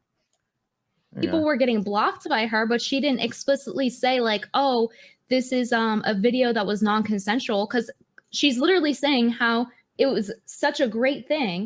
2016 has already started, so here we are. I'm really happy that the World Star video got released. That was good piece to the puzzle. Does that sound like I'm the left and I'm digging things up to you guys when she says that she's happy it's out and it's a big piece of the puzzle? To me, that does not sound like I'm dredging up information. Okay. And she didn't say that she didn't want this out there. People were getting blocked by her, but she didn't. Is that some of the accusations you're getting? Part of the a psyop? Yeah, left yeah. psyop? Eliza and her bestie are saying it's non-consensual. And I literally posted things that she's proud of, that she's talking about extensively. The cameras were so expensive. So yeah, along with the libel of I'm sexually harassing from other people, and it's not non-consensual. It was a public video, and she talked about it, how happy she was it was out there, how proud she was. So yeah, it's bullshit. She's lying. Yeah, it's really good to just, if as somebody who has a dark past, just talk about it. It's fine. If you're not that person anymore, you're truly not. It's a lot easier to talk about. It's But she sad. already lied about it. There's nothing she Yeah. can say to salvage it. We have now several recordings of her saying how happy she was to do it. She said she was the one who auditioned for it. She was the one who contacted them. They paid her. Like, there's nothing she can say. She can't be like, oh, I was pimped to do that. Like, no, you on recording several, from our perspective, it's consensual. From our perspective, it's a public video that you were happy about. There's nothing she could say to be like, oh, damn, she got you. Like, it's a pretty black and white case. And definitely go follow the quartering. He's back. Follow you when and if you come back, please subscribe to your channel. Yeah, they can follow me. It's just I can't log in my account because I'm locked still. So definitely follow her. You're on TikTok. I don't do the TikTok. Yeah, I've been posting clips on TikTok, on YouTube under Brittany Venti. I'm on Instagram. That's how I'm contacting people right now, is Brittany Venti on Instagram and Saturday_supermodel. So that's how I've been getting it out. Thank you, Brittany. And definitely, check out this thread. Now, this clip is long, but I'll just tell you what she said. She's talking to her mom here, and she's like, have you seen my videos, Mom? Mom's all, yeah, they're funny. They're cool. Mom didn't seem too judgmental about her. Like Eliza says, like, I shake my booty. And Mom just kind of chuckles. Nothing wrong with that, but this doesn't sound like, especially it conflicts with the timeline, and it doesn't sound like somebody is trafficked. Again, provide evidence that you were, and you don't have, like, I understand there's danger involved and stuff. It just doesn't feel that way. And man, the accusations, if they are true, and it's certainly looking that way, grifting off of this particular subject, pretty low, pretty freaking low, to state the obvious. And it does damage. It does overall damage. And you know what people are going to do? They're not going to donate. They're not going to trust anybody. And that's really important. That's why authenticity and telling the truth is important. That's why you could have still done this, despite maybe not being just going, I got whored out a little bit or something, for lack of a better term. You could still be a trafficking advocate. It's okay. That's within that realm. She's contributed to a low trust society, and that's exactly what we don't want. Also, by the way, in one of the music videos, I believe Quartering posted which one it was in the threads. Another one of her like prancing around in a bikini and airing out her hoo-ha, bringing it around town, SpongeBob style. And in that video, I believe it was, in the comments, I showed this on stream, so even if she deletes it, it's still there. But she commented under the video herself, under her real account, Eliza Seep. It's her account. I checked it on stream. I clicked it. It's the same one that posted that video with her calling her mom, saying, "Mommy, I'm in videos. How do you feel about it?" Yeah, that same account. She posted and commented, "I'm so happy I was in this video." And the haters, listen, it's really not that big of a deal. I'm paraphrasing, but that's essentially what she said in the comment. Okay. And you know what? It's not, but apparently it is now. Apparently it is now. To add even more evidence, here is the CEO of World Star Hip Hop disproving her entire story. Statement wanted regarding Eliza Knows video from World Star Hip Hop. She was paid for this video, and we own the full rights. Anything further can be addressed via legal. Thank you. Uh-oh. Somebody's getting sued. I don't think it's Brittany or Jeremy from the Quartering. Starring in music videos was a career choice for Eliza Blue. here are several more examples, and she's in this video for sure, shaking her badunkadunk. Another rap video starring Eliza Blue. Another, who knows how many of these are out there, but I made my point. Gonna feel it myself. I know, the Ebonics. You couldn't come up with a more ratchet name. Gonna feel in myself. Okay. It's so funny. It's comical. I know this isn't a funny subject, but that's comical. Where things get especially insidious is when Eliza Blue and the VP of Twitter, Trust and Safety, seem to be working together in real time. This is what really bothers me. Mm-hmm. I mean, the other stuff does too, but this, I mean, we know this is happening. Okay. So, and they're keeping you off. I mean, God, I really hope you get back on. I understand. I when Yellow Flash was talking about, I'm not going to delete my tweet. And that's his choice. I told him, I'm like, dude, I think you should and be a pain in the ass another way. But if I was Brittany, I wouldn't, because you were kind of, the first one hit, and there is principle involved here. And it would make it go away if you deleted your tweet. And they're winning right now. Like, they're winning on Twitter, not in the court of public opinion. They're losing their ass on that, but they're in charge of the platform.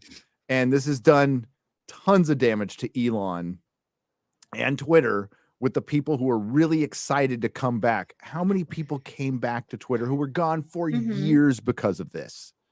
Yeah. And now they're going to be we've already gotten people like, fuck that $8. I'm out. I'm not re-upping my $8. I'm going to save my $8. Yeah. And also, I haven't seen Trust and Safety comment on a case like this outside of Trump. That's the only time I've seen it. Like, this is really a special event here. And it's really suspicious how they address it, Ella Irwin.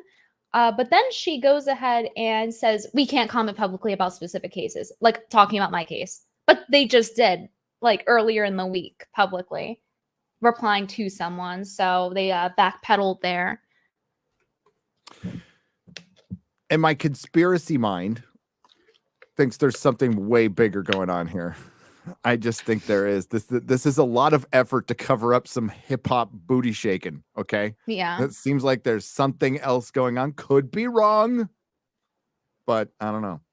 Where things get especially insidious is where Eliza Blue and I read that part. And here we've got this. In the past 2 weeks, we've suspended multiple accounts and/or restricted content, causing confusion for users. Unfortunately, we can't answer questions or share details about specific users and account actions, but here are some things we can lead to these types of actions. And then we have Eliza responding, I have been sexually exploited in multiple ways. I'd like to thank WorldStar for removing the video depicting me on Wednesday this week. And I would like to thank depicting me on Wednesday of this week. As if like she was unaware. The cameras came out of the fucking bushes and took video of her. And she was just happened to be wearing a bikini, shaking her booty by herself, and they're like, we got you.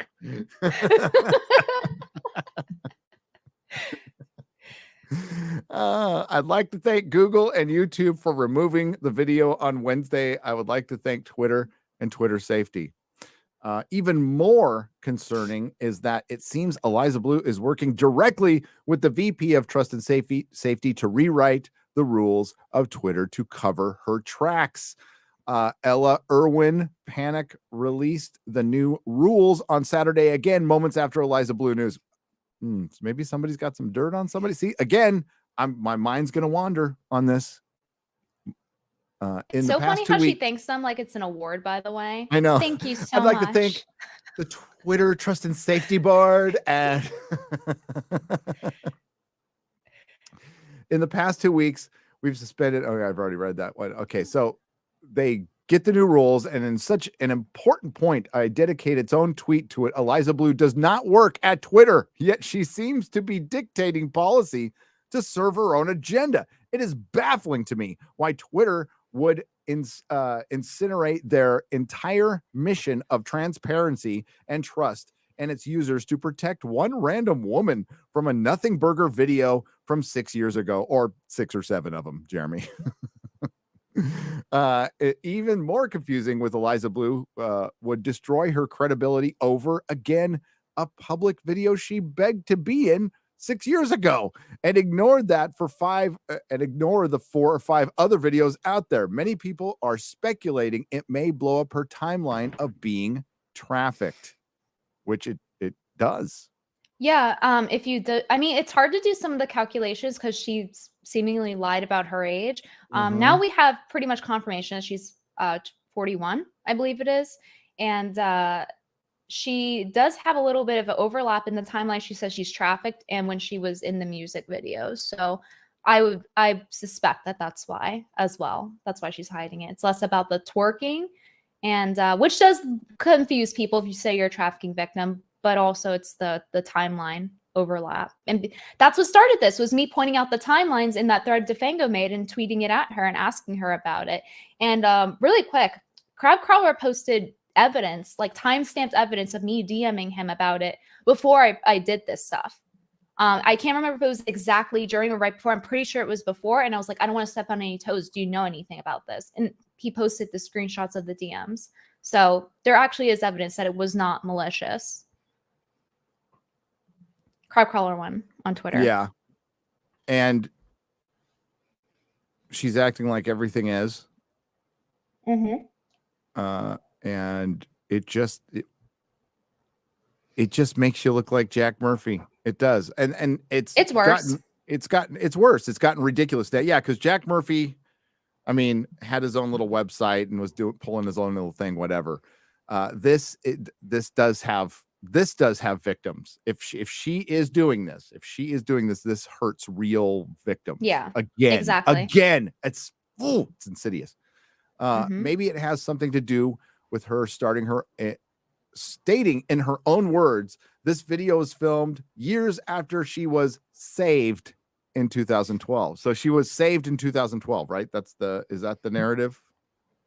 Yeah, but the woman was, according to my research, sued by her own family, and they won because she said that they trafficked her.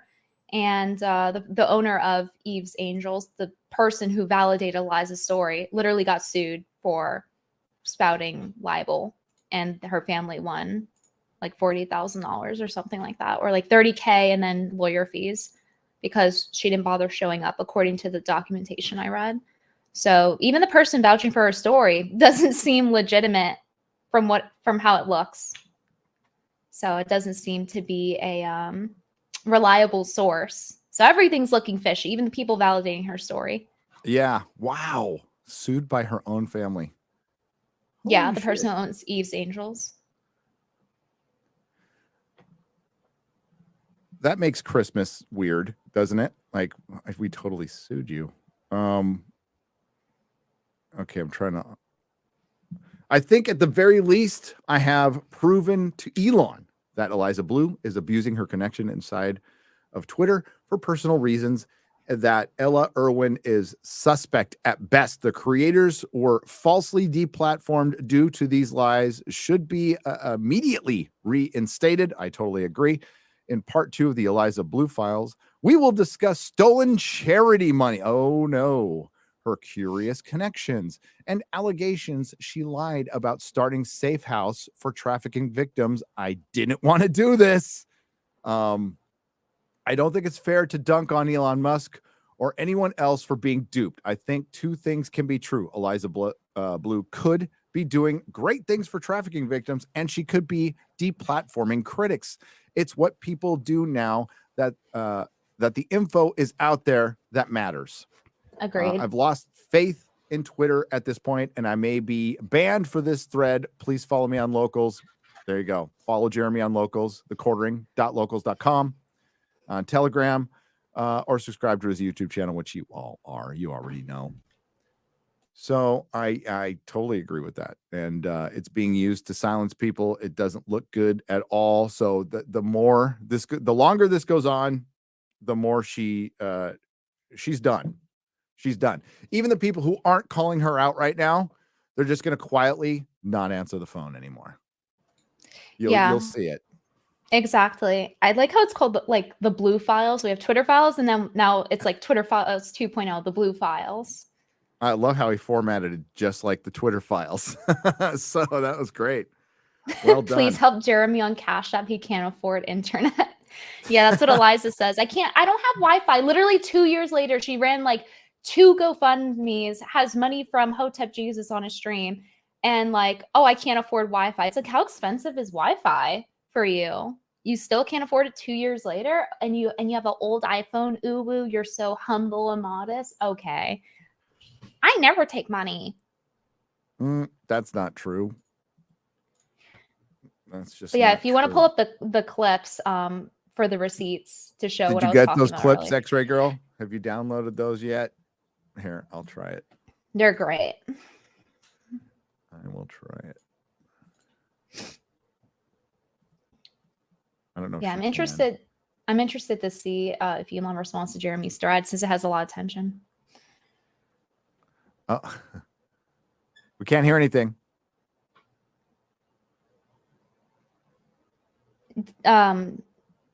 Did you click allow audio, like the little? I think she's muted. That's why. Unmute Okay. yourself, X-Ray Girl. I can here. Poor Hotep Jesus, though. He got like shook down live on stream, like, haha, you're gonna give me the money, right? And he's like, I guess. Still can't hear an X-Ray Girl. She did that to it. What? Yeah, because like live on stream, he's like, oh, I guess I'll give half the money to trafficking victims for Eliza. And then she's like, actually, I'm a survivor advocate and I'll take the money. But, I'm a survivor advocate. She's like, I'll pocket the money. So but what is he supposed to do if he's on stream? She says that. Oh, no, I'm not going to give you the money. Like she's a woman. Everyone's going to be on his ass if he does that. He can't just be like, oh, no. There we go. I'm gonna get abused through this whole interview. This is trafficking right here. Hope that Jesus is about to rake in on these super chats and give Eliza $0. That's not true. See? Right. I'll send over I'll text you my Cash App. Cash App $ELIZABLEU. He's like 50% of proceeds tonight go to Eliza Blue. You send 50% of all super chats will go to Eliza Blue tonight to help human trafficking victims and to raise awareness. Trafficking victim that's going to help is me, and I'm a human trafficking survivor. But let me tell you what it can help by. Number one, I don't have internet at home. Number two, I wasn't set up for this use. I don't have a computer at home. Jesus knows this. Number three, I borrowed this beautiful light that's giving me this look from my barber. Wow. So help your Oh, who's coloring your hair, girl? Because that ain't cheap. Being a public survivor. No, it's not. I'm gonna be a content creator and keep doing interviews like I am Oh today. my God, I just sounded like. And the other interviews I have coming up. And if you want me to be good, help a sister out. Help me out.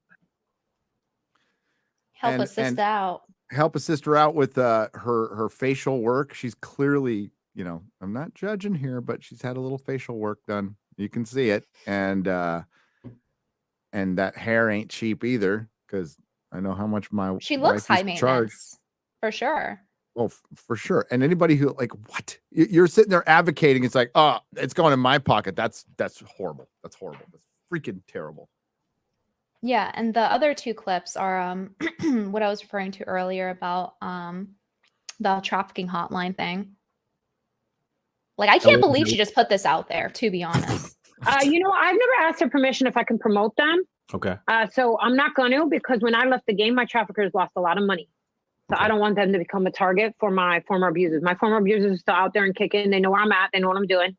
So but that website was for helping people escape that life. Yeah. Okay. Well, I mean, it was just offering resources, sort of similar to like if you visited my Twitter profile, Can you pause it for a second, X-Ray Girl? So her abusers, her traffickers, which are breaking the law, are still out there. Which she won't name. That she won't name, victimizing more women that she won't name. But she's brave for that, though, for not even naming them. She's so brave and courageous for that. Wow. Like, if you want the the schlong sucking, so to speak. You have to do the work for it, okay? You want people to be like, wow, you're so brave, Eliza. Like, you need to drop names then. If you're going to say you're an advocate and then you get mad when people ask about it and you're not even going to drop names, and then like you want to do this whole routine of I'm so brave and they're still out there, it's like, okay, why don't you stop being so vague in everything you say and actually start providing some details then? If what you're saying is true, it's not defamation. It's not libel. No, and she can do it anonymously and save these women and get these whoever's doing it off the streets. She doesn't say how she does that. She's never specific. No, it's always like, manipulation. they're still out there kicking. I'm going to do my thing. They can do theirs. Live and let live. All right. Weird. So my suggestion would be, if you have the ability, reach out to the human trafficking hotline. The human trafficking hotline is in my bio on Twitter. My Twitter is @ElizaBlue, or you can Google the human trafficking hotline. It'll pop right up. Yeah. Go to her Twitter for the trafficking hotline. Yeah. So that was framed weird. So that's what matters to her, is for you to go and follow her Twitter. Then you'll get the trafficking hotline. She's an advocate though. You know, guys, if it walks like a duck and quacks like a duck, it just might be a duck. It's a fucking duck. Don't mention feeding the ducks. Not now, chat. Not now. Let's read some soups before you go. And I'll do one better than poor Hotep, poor guy. So any the ducks are here. Why do I even bother, chat? So all the super chats from this, I'm gonna match, and I don't know any trafficking charities, so I got to find a legit one. And when I find a legit one, I'll donate it to the legit one, and I will post that shit on Twitter. Okay, so you'll see it, and minus YouTube's 30%. Since we talked about it, I feel like that's probably prudent to do. But give me a minute to find because you gotta. There's a lot of shitty charities out there. Okay, there's a lot of it's hard. charities. Yeah, it's true. Like Eliza's house. So we'll find and like if I can't find one, then I'll just donate it to NA or AA. But you'll see it. You'll see it. It'll get donated to help people. Okay, I'll try to find trafficking. Oh, there is one. There is one. I just thought of it. Gina Carano backs that charity. We donated to him 2 years ago. So we will do that again and again. Look for Twitter in a week. I'll also post it in the community section. Okay, just to let you all know, because it's a hard subject, and that's what's fucked up about this, and that's why Brittany stays on top of this stuff. Whether you agree with me or her or not, she does a lot of good work in this and uncovering a lot of fucking pedos out there. Even though she had nothing in her highlight reel when she accepted the award. And she had nothing in her highlight reel, but you've exposed other things and stayed on top of it, and it's good. It's very good what you've done. We're proud of you. Thanks. Brittany. I appreciate it. All right. No problem. I am going to slowly, because I'm kind of doing this. God, I'm just looking at the look on his face. Oh, poor guy. He's like, 50% of my super chat's going to you? What? He's like, okay, I guess, if you say so. Poor guy. I said, hell no. I will donate them to charity, but not you. Justin Reber for $4.99. Crack open Eisenhorn series yet? No, not yet. Not yet. Let's get to, do we have, because I was talking about Doctor Who earlier. X-Ray Girl. Do we have? We do. Hang on. Super chats for the guest. I know we usually save that for Friday night tights, but I got a lot of Doctor Who and Picard stuff we can talk about, and Velma, which I was talking about before. We were also talking about Pfizer and poor Zachary Levi saying that they're the devil and people defending him. Or defending Pfizer, not him. I'm defending him. I'm not caught up on that, but I know about Velma. I saw a lot of clips of it. It's like, were they just like horny when they wrote it or what? I think so. I think Mindy Kaling is yeah, it's like sexually repressed and angry. She did admit to kissing a dude against his, like, if a dude had done that, and I'm sure they have in Hollywood, that he'd be done. But she like on the set just kissed a dude who didn't want to be kissed. It's totally fine for a girl. And honestly, most guys are like, yeah, whatever. But you know, there shouldn't be the double standard. Here is my $8 I would have paid for Twitter. I'm sure it will be put to better use here. Fiend5, thank you very much. I appreciate that. Robert Wiles for $4.99. Adam Krigler helped raise money for her to get her podcast equipment. So she used him and used his channel, who supported him. So she is a blank. Yeah, Adam's a friend. And I know he talked to her, and he's, you know, listen. It's not anybody's fault. It's Chrissy talked to her too. A bunch of people have talked to her. It's not Tim Pool's fault for talking to her. None of this, you know. It's part of doing a show with guests. You can't like deeply vet every single one. You can't. It's going to happen. So you can't blame those people. But, you know, to not mention it, at least Adam addressed it and said, you know, I've talked to her. I met her. I'd like to see both sides of the story. I think that's a reasonable approach at first, but like now there's a lot of evidence out there. But I love Adam. Adam's cool. I was streaming with him last night. Cool beans. Yeah, with Tim Pool, as I mentioned earlier, Cassandra Fairbanks McDonald, she had a problem with me with the Eliza thing and assumed bad intent based on her own assumption, based on no actual evidence. There's actually evidence, as I said earlier, from Crab Crawler 1, showing the timestamp proof that I was like, I don't want to step on toes, do you know anything about this? She proceeded to heavily imply that I sexually harassed Eliza, using the actual word sexual harassment in regard to me. And because of that, it seems like I was supposed to go on Tim Pool. There's two different things. There's one for the actual Tim Pool show, and then that one fell through. That was before the Eliza thing. Then I was going to go on early February for his other show that he has, Pop Culture, with Morgan. And she has the same email at Timcast and everything. So it's his show. So I was supposed to go there, but now it's not looking like it as far as I know, because of Cassandra basically being besties with Eliza. And it's unfortunate that Tim Pool's also in that position. Like, his worker is kind of making his work harder, and also like putting him in a really bad position with her spouting libel too. And it's really unfortunate, but I still think I think it's the wrong move to not have me on to talk about it. I think it'd be the correct move to address it. But, you know, I do understand Tim's position. It is unfortunate that his own worker did that. Yeah. I it would be best to have you on. They had, you know, Crowder on during that whole thing. Like, why not? You know, I like, get to the bottom of it. That's all I'm gonna. You're not gonna get to the bottom of it if you don't talk about it, and if you just pretend it doesn't happen. Now, they were able to do that with Jack Murphy, and like I understand their position with Jack. I do. Like, they're like, what the fuck? You know, you're just sitting there going, he was doing what? But this is the same thing.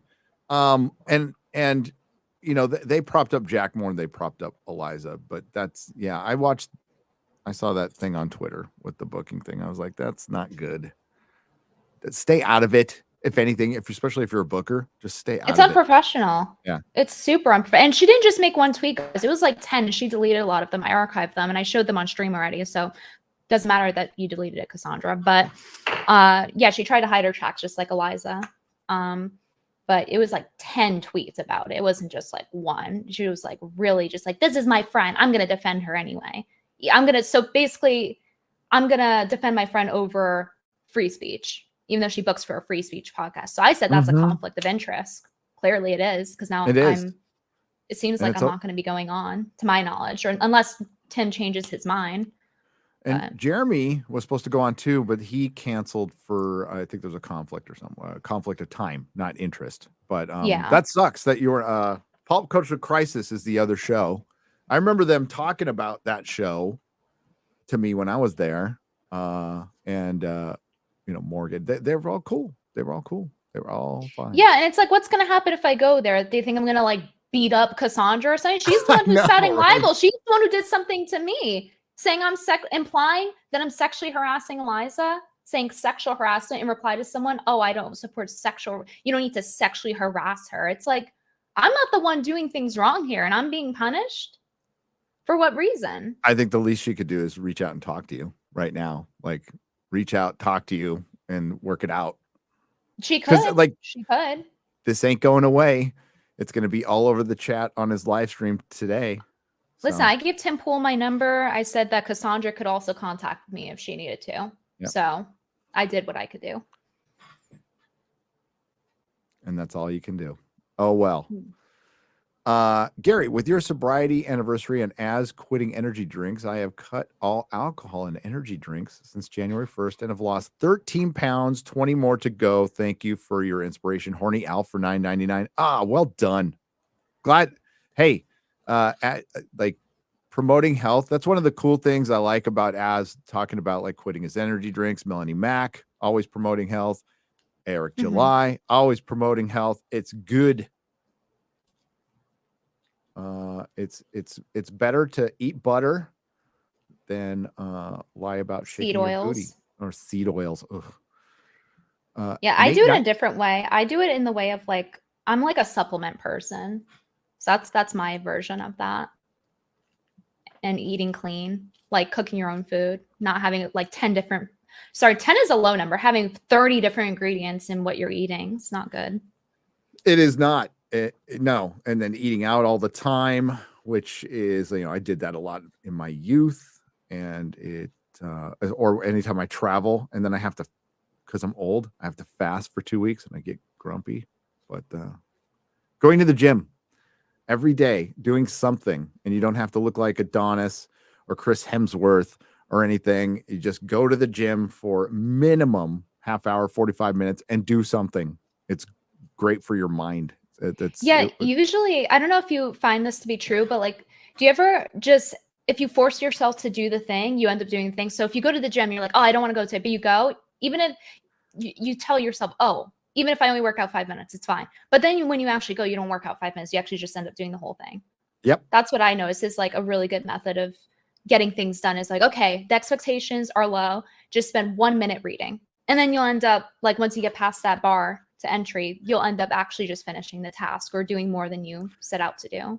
Absolutely. It's because it's just defeating your mind. God, it sounds so guru-y and bullshit, but what worked for me was like reprogramming my brain, was fixing my mindset, and I have to do it all the time. So yeah, there's a saying in AA that the meeting you most need to go to is the one you don't want to. And it sounds like, God, that sounds cheesy as shit, but it's true. It's like, I don't want to go to a meeting today. And every time I caught myself saying that, I just listened to my sponsor and like got my keys and got up and left and found a meeting, because that's the one I need to go to, and that treat the gym the same way. And I wouldn't have been sober this long or the time before if I hadn't have mixed in going to the gym with it and just being healthy.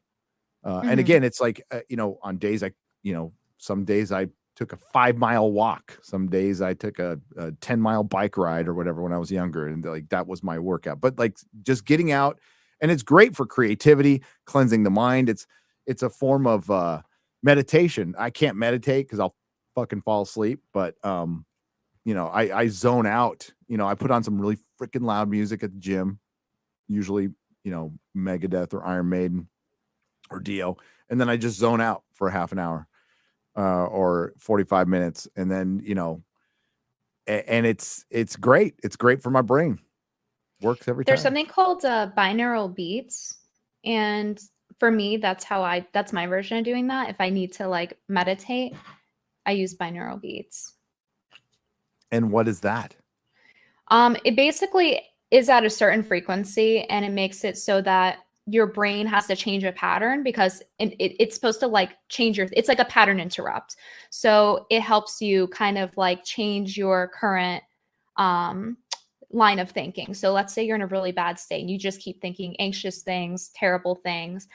Then you play binaural beats, and it helps you kind of like break that pattern, because it's a pattern interrupt. So I like that. That's what I do sometimes.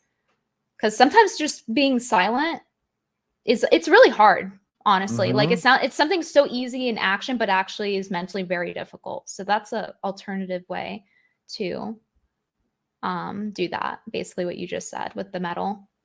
Yeah, I mean exactly. So it takes your mind, like it's not as important if you're lifting, in my opinion, but if you're like running on the treadmill, doing the bike for like an hour, to keep your mind off of that motion completely, you just for me, it's really fucking loud and fast punk rock or metal, and I just get And I into it. And I don't think about the running at all. Like I'm And done, I and I'm see like, people "Ooh." in your chat being like, "Oh, that's kind of woo-woo," but it's not about the woo aspect. It's about your nervous system. Your nervous system dictates how you're going to operate, and you have to learn how to control your nervous system, or you're gonna have no control over your life. So by doing these meditative things, you gain control over your nervous system. Like another thing you can do is ice your vagus nerve. It's in the middle of your chest, and like let's say you're having a panic attack, that would I'm not a doctor, but it would help. Or if you're having anxiety, and it's in that same line. It's not a woo-woo thing. It's actually a physical thing in reality. Your nervous system is a big deal. Yeah, it is. We get in the woo woo here anyway. Big time. They were trying to sell you crap they knew about, says Antipathy 17 for $2. Burgermeister Burger for $5. Mindy Kaling forced a kiss on Lee Pace. He played Ronan in the first Guardians. He is also I'm going to put in very gay. Roles reversed, it would be a scandal. Yes. Lee Pace is he was also in The Hobbit. What do you think about Mel Brooks and Hulu finally making History of the World Part 2? 20 years or no, 5 years too late. I'll check it out because I love Mel Brooks, but I bet you'll be woke. GJJ for $100 says okay, and that's gonna get donated. It's gonna get donated. Jackson Kai for $20 for actually helping someone instead of paying Eliza Blue's internet bill. Free Brittany, Jeremy, Twitter from con artists and liars. I totally agree. Cheers. Thank you. And again, I will be 1,000% transparent with all of this. I will show you the receipt of the donation, as I always do when I donate. I'll put it up on Twitter in the community section, and you can email me if you need to look at it. That's fine with that. Hypno Comics and Bricks for $5. What is best in life? No Velma. I'm going to be watching a lot of it here in a few minutes, actually. Enjoy. Yay. I've been clean for 5 years, no NA, exercise, and want to get your recommendation on how what to start working out. My workout regimen started in the joint. So I just started working out, lifting weights, playing racquetball, and then when I got to a place where I could like run laps, I ran laps. That's all I did. So when I got out, that's what I just continued doing. But I started playing racquetball with people to kill time. I had never played racquetball before in my life, and by the time I got out of prison, they had the racquetball tournaments, and I was winning every single one. But I was in there for a while, so I had a lot of time to practice. It's a great way to lose weight, especially when you're playing outside and it's like 100 degrees. Yeah, sports are a good way to work out. I miss figure skating. That was like my form of working out. Now I just am doing stretches. I need to get more active, to be honest, but it's rough. It's actually pretty cold out. That was one of my ways, is like walking around. But now it's like I just got a winter storm warning. So. Oh yeah, it's cold here too. So if it's cold here, it must be cold up there. Did you see that dude? I'm sorry, a trans person ice skating on Twitter? Yeah, I hopped back on Simcast. I went to leave, and then they put the clip on. I'm like, no, I got to go back on for a second. I just trashed them because I know, because I took figure skating lessons for like a year and a half, and so they can't even do the fundamentals of ice skating. The first thing you need to learn ice skating that they teach you is learning your edges, your outer edge and your inner edge. Because if you don't know that, you can't do anything. You can't spin, you can't go backwards, you can't do crossovers, you can't do anything. This person didn't even know their edges. Like, I'm better at ice skating than them, and I haven't ice skated in months. So I don't know how they got on TV. Like I thought I was looking at some public skate session because they were falling down. They couldn't even get up. They couldn't do the most basic of basics in ice skating. Something you learn like a month or two into ice skating is your edges. I wanted to believe in my heart of hearts it was like the best troll ever. But somebody really needs to do that. Somebody needs to like have the bravery to identify as a woman for a little while, to go compete and just get it on a team and roll with it. And then, of course, reveal yourself later. That would be the greatest thing ever. That would take the piss out of so much of this. So I'm looking for some brave soul to do that. Yeah. Mads the Catter for $5 says, always happy to help support a good cause. Keep up the great work, Gary. Thank you.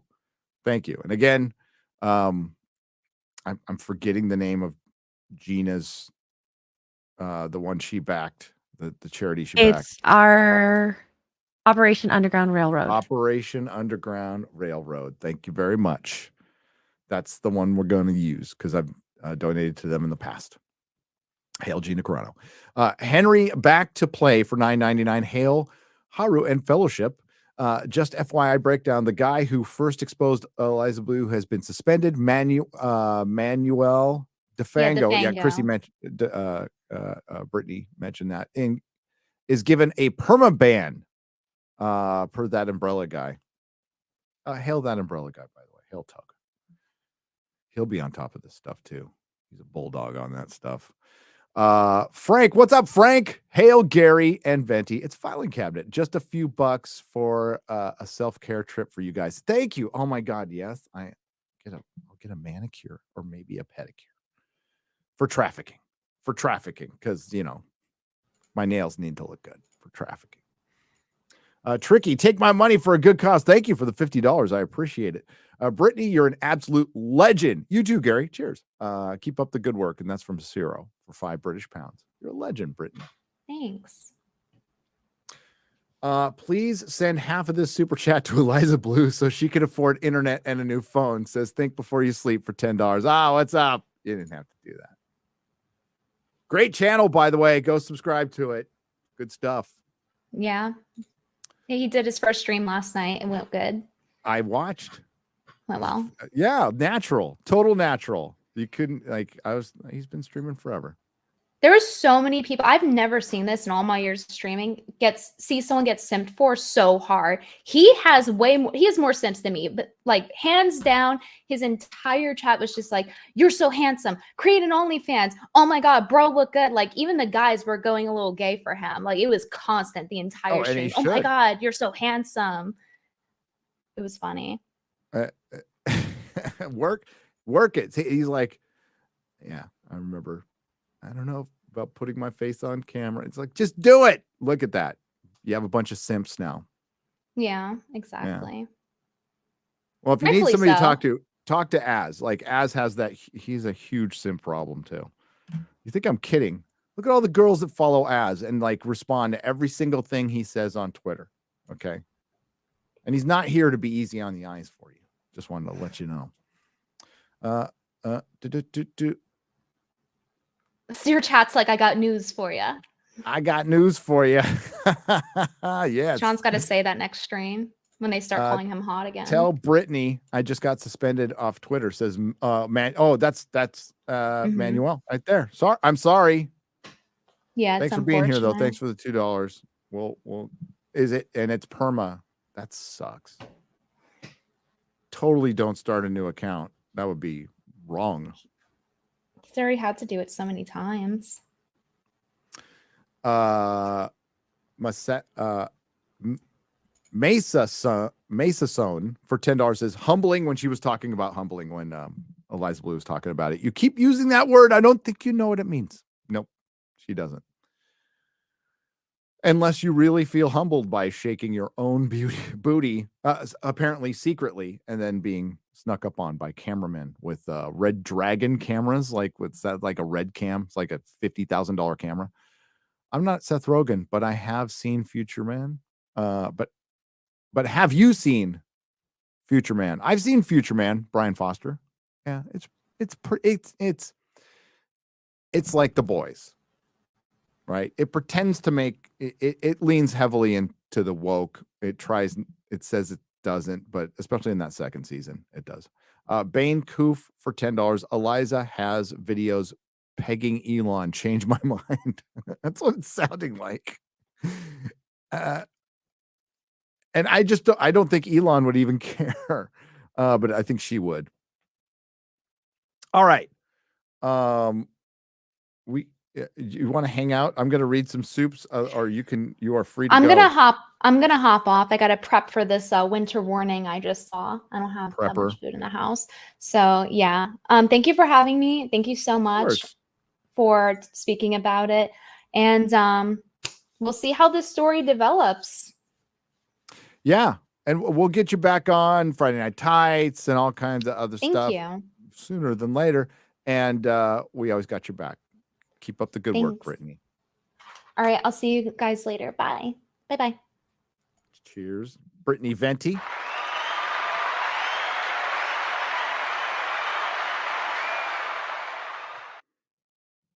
Cool beans, that one. It's just you hear this a lot, but I'm super grateful for the people I stream with. I stream with my heroes. I do. Sounds super gay, but just knowing what the landscape is around here on YouTube, and it's really no different than in entertainment or sports or anything with egos. I am very lucky to be with to know some very cool people who are real and who are autistically about the mission, and I love that. Hail autism. It's a beautiful thing. Nate Nightingale for $5. Isn't being excited for Picard season 3 similar to looking forward to colonoscopy? Godspeed, Gary. You'll need it. Yeah, I don't know if the word excitement is not there.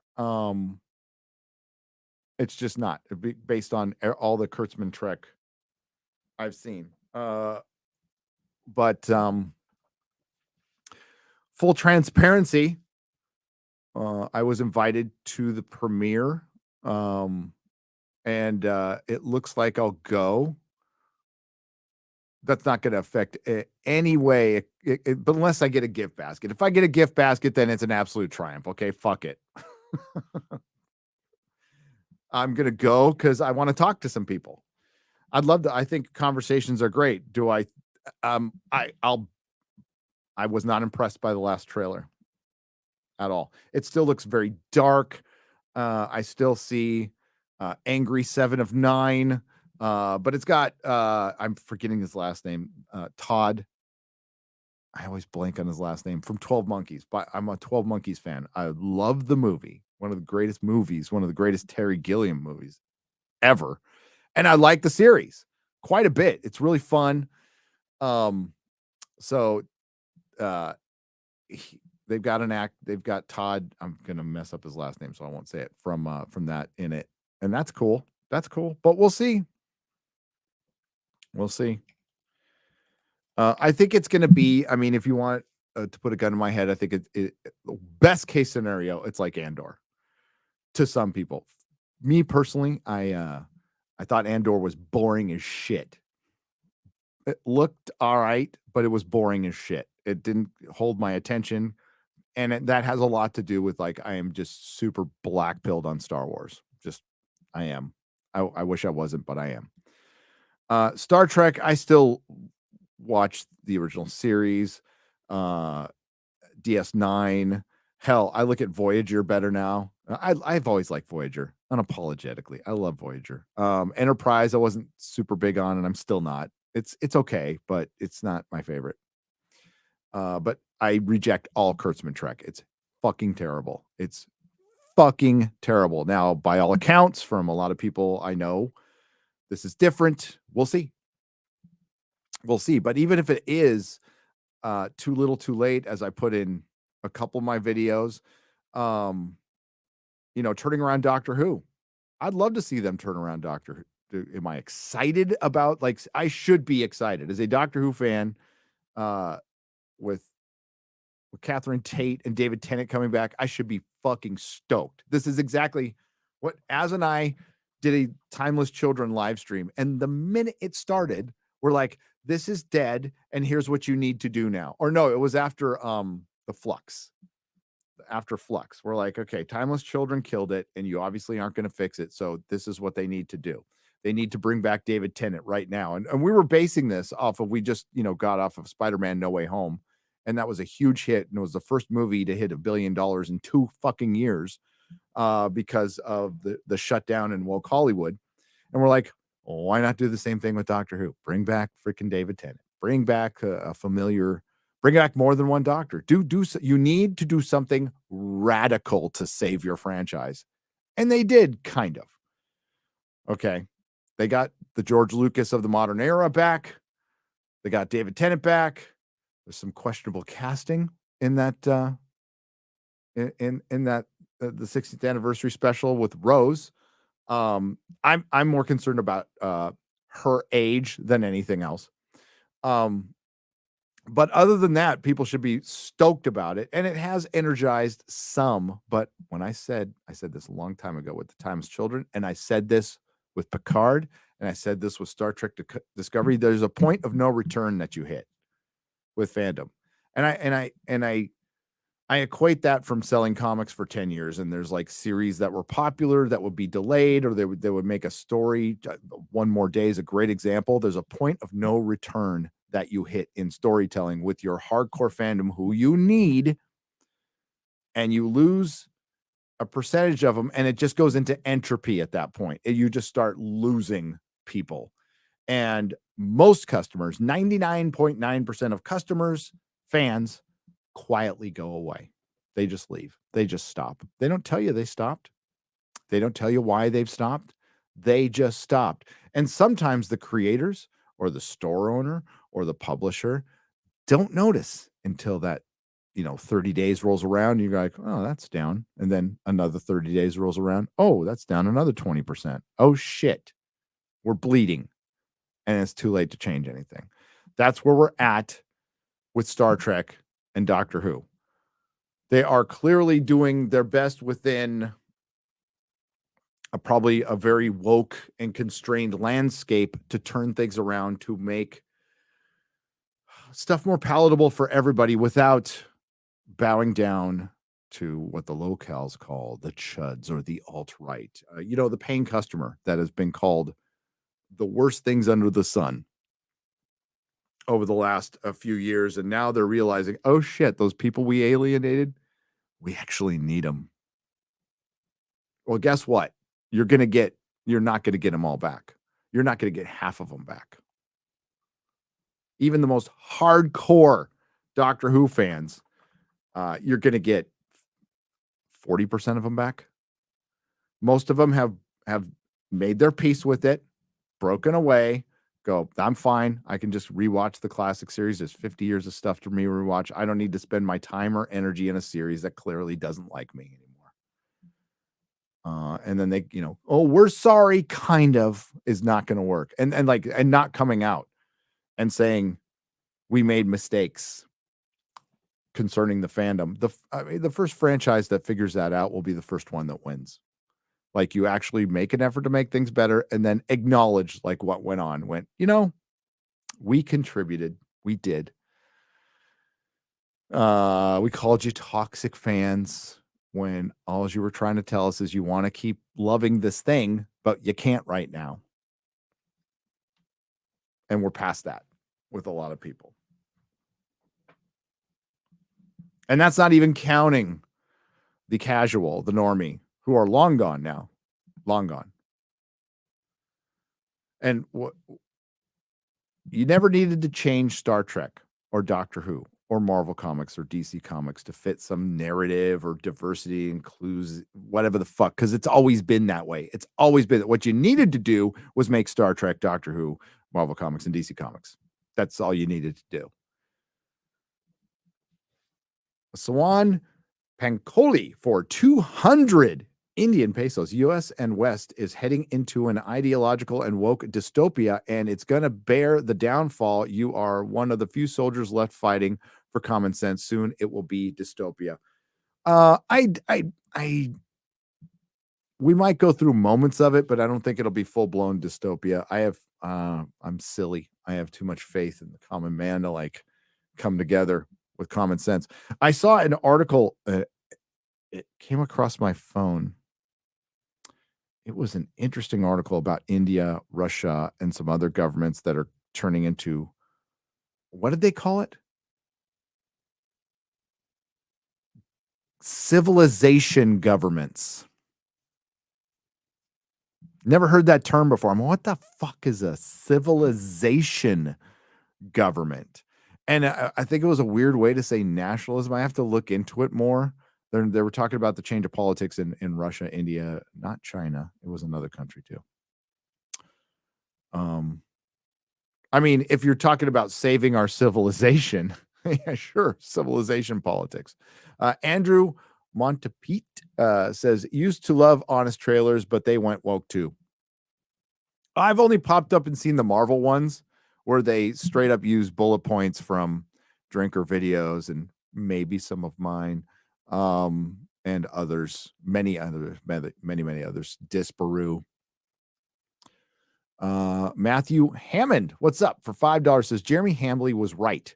We should have voted to keep Elon as CEO of Twitter. Dave Rubin tweeted that after talking with Elon and Twitter engineers that made the code is so bad that their entire site may need to be rewritten. Yeah.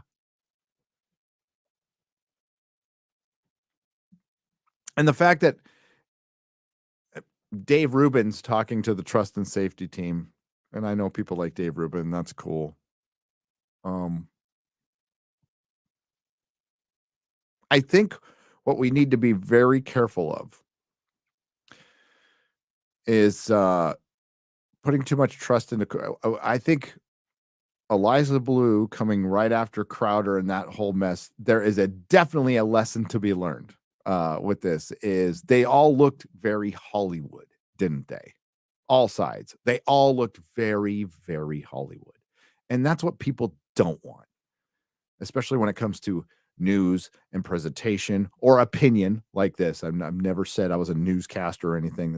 I'm just a dummy with a microphone. But people want an authentic opinion. They want authentic news, like Tim Pool.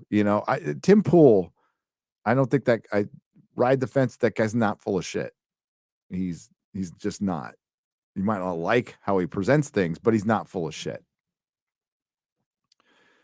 And I think people just want people who are not full of shit. Star Wars guy, 1997 for $2. Title of the stream, Dead Kennedys reference? Yes.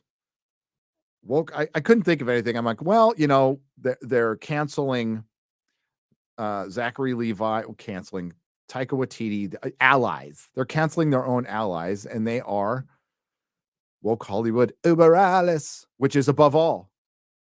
Above all, that's all it means. Above all. And it comes from California. Über alles, the great Dead Kennedy song that's applicable today. Just take out Jerry Brown's name and put in Gavin Newsom's name. What did that fucking moron just say? That one of the biggest cons is clean and sober. Some people need to self-medicate once in a while. He was, for one, I would just like to let everybody know, Chairman Gavin Newsom went to rehab after he fucked his best friend's wife, who happened to be his campaign manager. His wife can describe Harvey Weinstein's penis perfectly. But he went to rehab after he screwed his best friend's wife. So clean and sober was good for you then. Fuck off, you fucking idiot. God, I hope he runs for president. Whoever runs against him, DeSantis or Trump, will crush him. For one, he doesn't debate people. He's only been in a couple debates from his mayor days. He doesn't debate people because he's a big dummy. Ugh. I can't make that joke. I was going to say my wife did his hair once back in the day.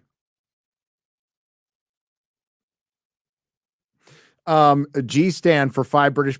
I know Twitter Blue is $8, but how much is Twitter Blue? BLEU. Does it involve doing butt stuff? Oh, don't bring up butt stuff to Yellow Flash. It'll make him blush. Hear him for $5. I suspect Velma is a test to see how well the brainwashing and social conditioning of the public are coming along in order to tweak their techniques. Yeah, maybe it's a huge brainwashing psyop. I just think it's peak woke garbage. But I mean, honestly, it was going to be something I left alone because, like, hey, I am Gen X. I know a lot of people call me a boomer, but I'm Gen X. And Scooby-Doo every Saturday morning, twice. So there was back-to-back. I mean, there was the Scooby-Doo hour, okay?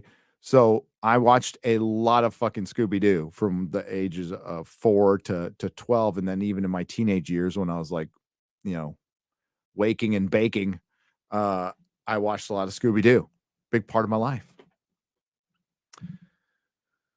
But this isn't Scooby-Doo. And I think, I don't know if we know this for a fact, but this was supposed to be a different show that they just latched the IP on. And it clearly looks like that. It looks like the animated Mindy Kaling show working out her personal issues and her hatred for white people and her self-loathing, wishing she was she sounds like she wants to be a pretty blonde girl, like in the worst way, and can't be. And that's where her, she's been called out from all sides on this one, which is good. Honestly, Velma has brought so many people together. We should be grateful. Now, it might cost like poor Disparu his life, but Disparu, we thank you for your sacrifice. Thank you.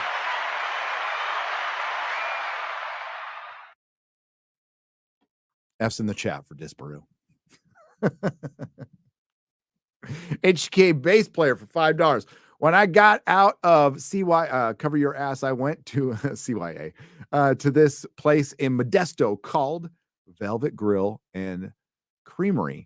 Best breakfast ever. So CYA is California Youth Authority, by the way.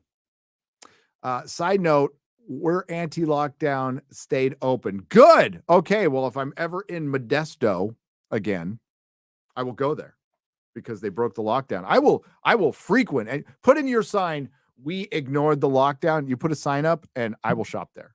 You be honest though. Be honest. Don't lie.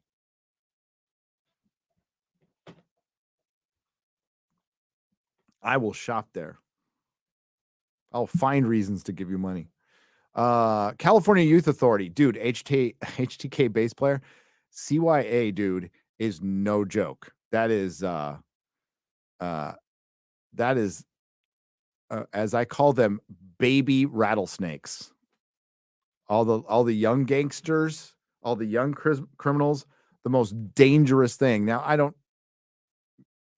there's this, I don't know if it's actually true, but the baby rattlesnake, we're told this as kids in Southern California because there's rattlesnakes everywhere, is the most dangerous because once it clamps down on you, it just stays on you and you die faster than the other one will just bite you. Well, all the little gangsters in California are like a bunch of baby rattlesnakes. Hang on.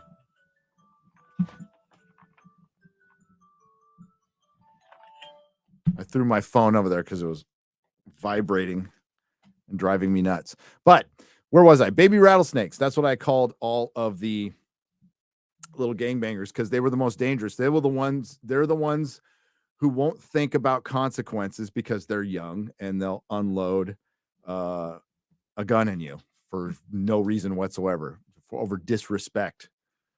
So yeah, California Youth Authority, no fucking joke, dude. I did not have the pleasure of going there, thankfully. So that's where all the kids in juvie went. Basically, if you were a minor, it was a prison for minors, and it's bad. After writing some of my novel, I've decided to make it a series. I got the first 4 books planned out and a vague outline for each as I'm writing. Star Wars doesn't want to be popular. Fine. I'll eat Disney's lunch. Grizzly, good. That's there. It's prime for the taking. Like even Zack Snyder, real popular amongst the geeks and gamers community, for one. Just wanted to point that out. He even took his Star Wars pitch that they said no to and just did his own thing. And like, I wish everybody would do that. Like Rebel Moon. I'm intrigued about Rebel Moon.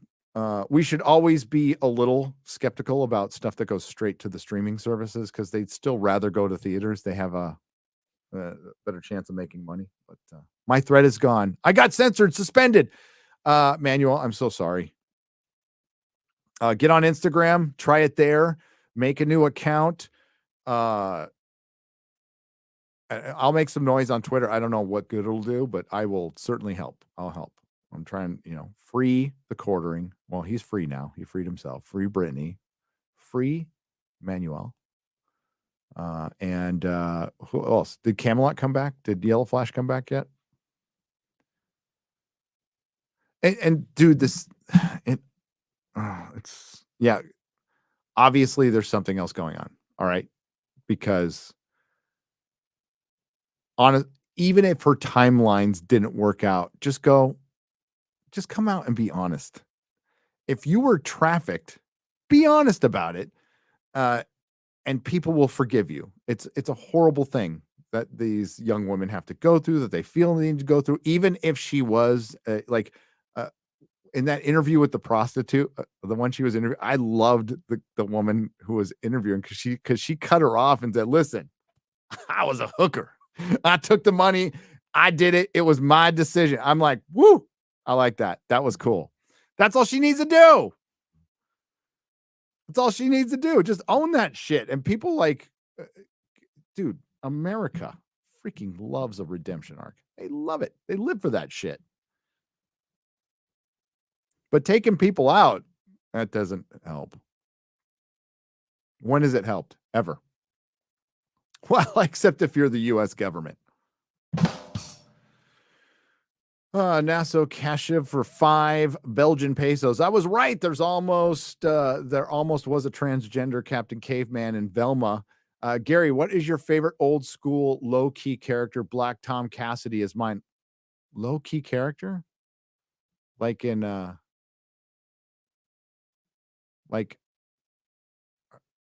as far as comic books or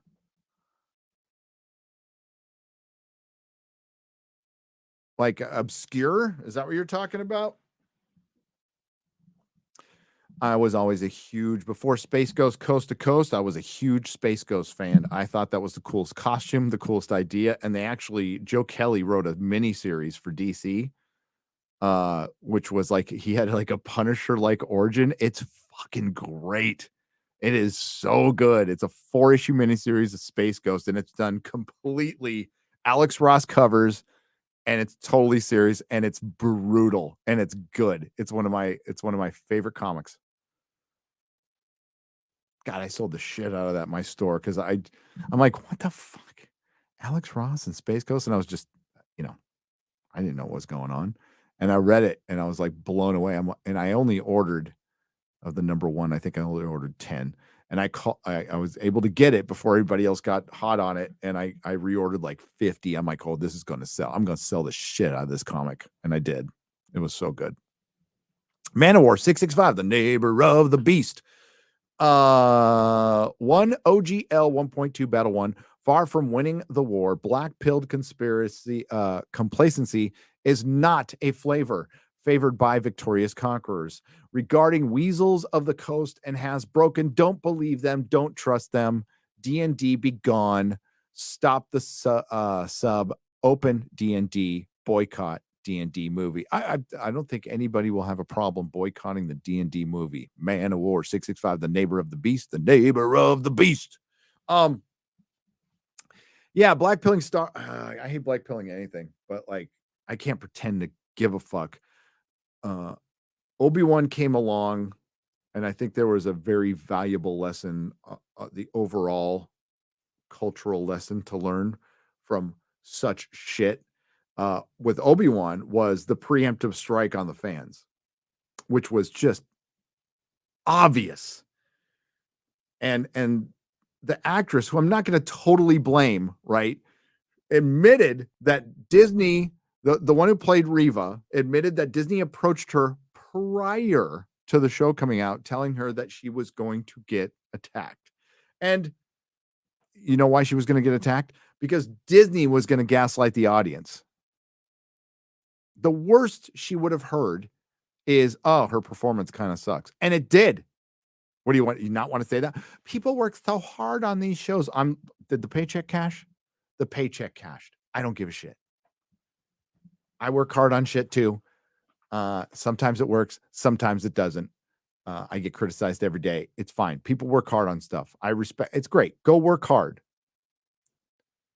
But it's kind of like it's kind of like thinking you're an alpha male when you're really not. Are you working hard, or do you just think you're working hard? For one, you're making pretend. And I understand that there's a huge coordinating effort in making art, and when it's great, it's great. But you're not going to any salt mines. Okay, stop it. Jake Benoist, hi. Oh, I can't eat that on a live stream. It'll be all over my beard. Here, bring it here though. Thanks for bringing yours. Look what she made me. This healthy, gay. Look at that. Super healthy, gay. But I'll get my beard. Thanks, babe. It's I had dinner with Stuttering Craig the other night, and I'm like super conscious. I have to like get 50 napkins, right? Because I got the beard, right? So you're eating a hamburger and you're like, I don't know where anything is right now. So you just get the, you know, a little wet nap. Yeah, I can't eat on the stream. Jake Benoist for $4.99. Have you ever thought about having Angry Joe on FNT? Oh, I read. Did you? Oh, this was in the Super Chat Square Up. Jake, you asked this. That's going to be in the Square Up. I'm like, I could have sworn I've answered this question. I haven't thought about it, but I would. Absolutely. The reason I haven't thought about it is because like he's got a huge channel. I don't think he'd do it. I don't know. I don't want to judge the guy. I don't know, you know. But sure. I think there'd be some fun debates. Fellow Texan with many differing opinions to the fellowship. Think there will be some good debate. Yeah. We can reach out to him. Don't get your hopes up, but we can reach out to him. Why not? Will of the fans for 250 Indian pesos. Tenet wakes up next to Queen Elizabeth the First and goes, "Wow, I'm never eating what is it? Mancunian fever cheese before bed again. Hang on, didn't I become an angry Scotsman? What timeline is this? Yeah, that would work. That would work for me. Mancunian." Gary, I tried watching Doctor Who with Capaldi. I got bored. So now I'm watching the X-Files, now on to season 2. When does it start to suck? The X-Files? Season 6. There's good episodes after that, even when they revived it in a couple of years ago. There's like Mr. Here, what's the great episode title that came out? It's Mr. Chuckleteeth. Mr. Chuckleteeth, right? The Mr. Chuckleteeth episode from the very last season they just did is fucking great. It is great. Creepy as fuck. Good episode. But then like the lore episodes, the legacy episodes in like shit. Like utter shit. And it's just on a cliffhanger. Do you want me to spoil the end for you? Like their kid dies. And it's just that's where it ends. And they bring back the smoking man too. And it was just like, oh God. Hail Gary and Brittany. Zuby did what you were talking about. Identified as a woman, competed in Deadline, crushed the record for women, then said, okay, I'm a guy again. Yeah. But but I wanted to, and that was great, but I think I want to take it one step forward. Think Alex Stein. I want you to get all dressed up and skate like that guy. And that's why I'm like, this has got to be a troll. And if it is, oh my God, it's beautiful. But even if it inspires a troll like that, just to make it look absurd, because we're just putting a mirror up to these people. They are trying like hell to get us to say 2 + 2 = 5. And we're just not going to fucking do it. So a lot of people are. Oh, sure, man could get pregnant. No, they can't. No, they can't. I don't care how it doesn't negate your existence. I don't care what scientific loopholes and all the drugs you have to. It's not. I mean, for one, you're going to be hooked on drugs your entire life. You don't think that's the motivation of the companies and the investors and the medical companies, that they're going to hook entire generations on drugs some more, but ones that they can absolutely control until there's a black market for it, which there already is. Yeah. Not going to do it. I loved the original series when I was a kid too young to see the brainwashing and propaganda. I was meh with TNG and low DS9 for blatant racism, says Hiram for $5. Wow. Okay. I like DS9. I know what Roddenberry's like his politics were, but especially in DS9, they explored a lot of things, kind of like they did in Battlestar. You know what side of the aisle they were on, but they explored a lot of things. And for one, Battlestar is a great example. Their Che Guevara was a fucking asshole and got executed in the end. So yeah, it was when I was a kid, I didn't notice that Star Trek was just kind of weird and kind of scary when you're like 5. But no, man, I love Star Trek. Sure, there was allegory, but there was also like a lot of great characters. It's a character-driven show. Especially the original series that had the best characters, the best cast by far, with the best captain, William Shatner. Good reminder to never trust anyone with unnatural, colorful hair. Really shows how Eliza Blue Cheese is a leftist and how she's changing definitions. Educated Viking Streamlabs for $10. Yeah, I guess she was a Bernie supporter, but there's nothing wrong with like changing your mind over like 5 or 6 years. I'm fine with that and becoming.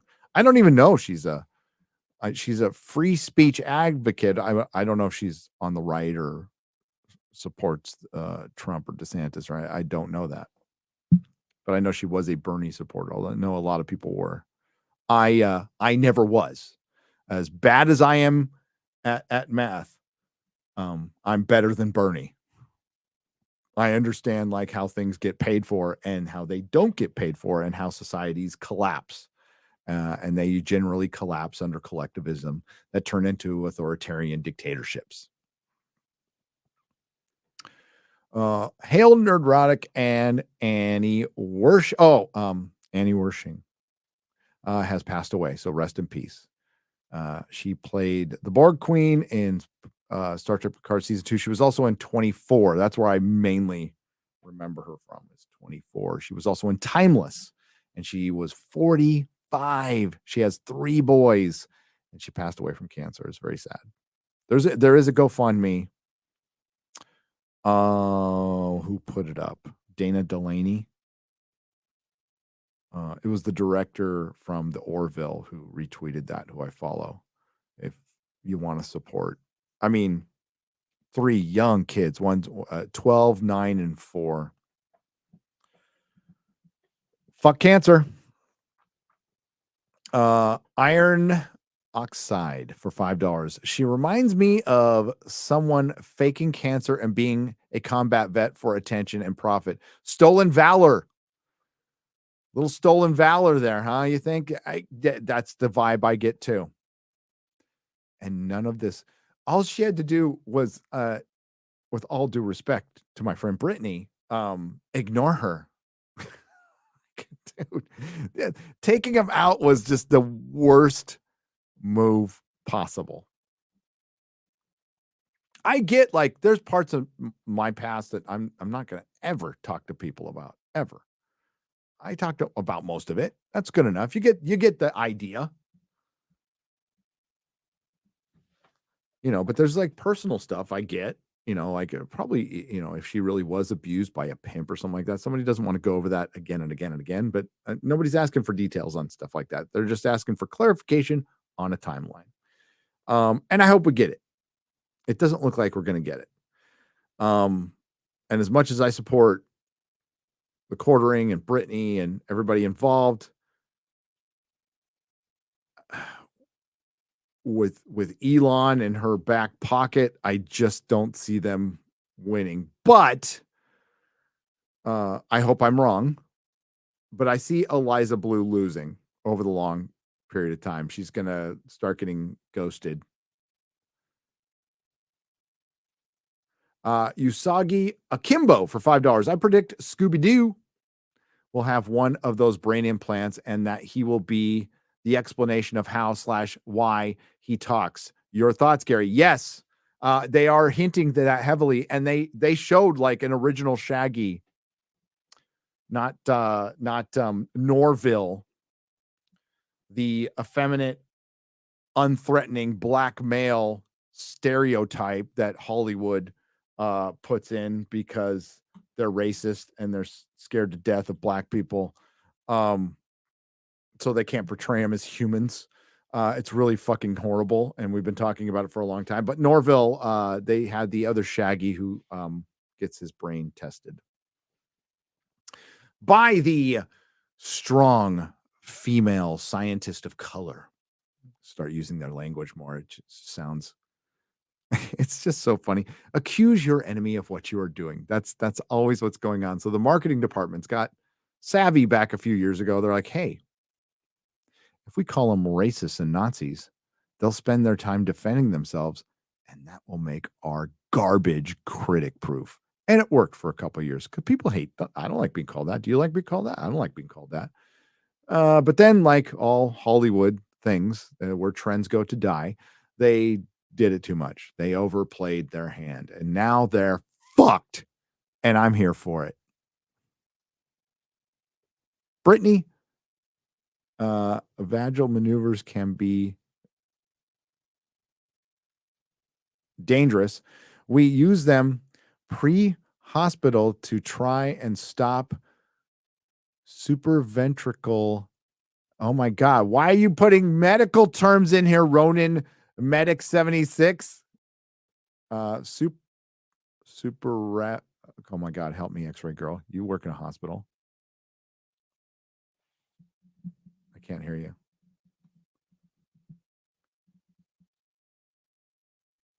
Oh, well. She's here, but I can't hear her. Sorry. Vagal maneuvers can be dangerous. We can use them pre-hospital to try and stop supraventricular tachycardia. Be careful with those. The super chat. I was ever going to say that without giving myself a stroke. To get Gary to say those words. No. I might not. I wouldn't have the use of my tongue for like the next week. I'd have sprained it. It was a good effort. It was a good effort. Thank you. I appreciate your help. She's called X-ray girl. It's not because she can see through your clothes, although she can. She actually does X-rays. Any update on Zack Snyder moving forward with movifying the Cobalt 60 comics? Awesome show as ever. Thank you. I Killed Fritz for $15. I haven't heard. He's been like, I guess, knee deep in Rebel Moon. It's now going to be 2 parts. I'd be interested in seeing that. I like some of Zack's work, and I hate some of Zack's work. That Army of the Dead was like, dude, I get it, man. You're a nerd for cameras. You're like, we've got this special camera and this special Sony lens that was only made in the 70s that was partially broken that makes everything fucking blurry. Okay, I get it. You're an artiste, but everything was fucking blurry. And even that last scene in the Snyder Cut, You could see that's what he was like obsessed with. That it's like, bro, we need to see the shit. Okay, I get. Yeah, I wasn't impressed with that. I fucking hate Sucker Punch. I hate Sucker Punch. I like 300. Love The Watchmen. Love it. Like Dawn of the Dead. Thought it was pretty good. But he's that whole thing that went down with Geeks and Gamers. I think Jeremy already said it publicly, so I think it's okay now. And if he didn't, then I'm sorry for what I'm about to say. Zack Snyder did not mean to associate the Stop the Asian Hate with Geeks and Gamers and stuff. That was and he said that. And I think pretty much everybody thought that, but he couldn't come back and clarify it because of all the bullshit that he created, by the way, that he didn't need to say anything. It was a simple mistake done behind the scenes. It was a simple mistake. So Jeremy, like a good leader, took all the responsibility for that, but it was just a poorly phrased statement that a lot of people ran with that Zach didn't mean to say. But he didn't come out and clarify and didn't come out and apologize. And Jeremy didn't say anything for the right reason. He's like, well, if he's not going to come out and say it, it's just going to sound like me saying it, and it's not good enough. It was Zack Snyder who needed to come out and clarify that statement and apologize to the people who fucking donated. And he didn't. And he didn't because he was worried that Warner Brothers would kill his movie. He was worried about his boss.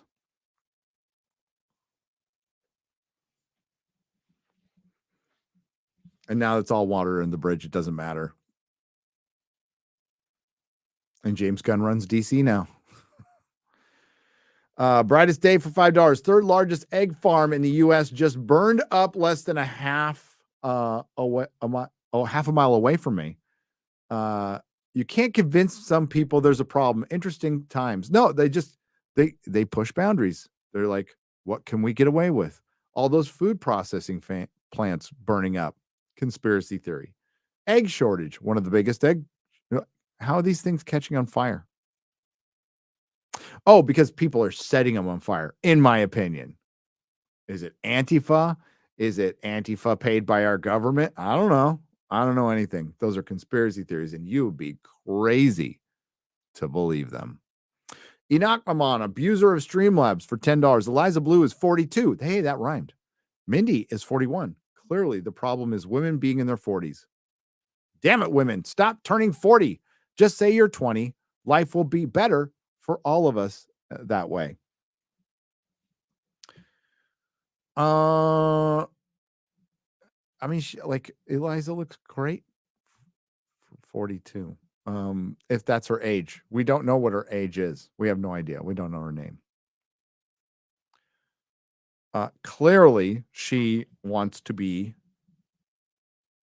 being in the limelight. She really likes getting her interviews and being flown out to events and being paid for speaking engagements, taking awards for a work she might not have done. That's the one thing I haven't, where are the examples of her advocacy other than talking about it? And bringing attention to it is great. We want that. We like that. Yes, we do. But if she is a fraud, and that's a big if she is a fraud, then she damages this even more. It's like the false accuser. There's no difference with the Me Too shit.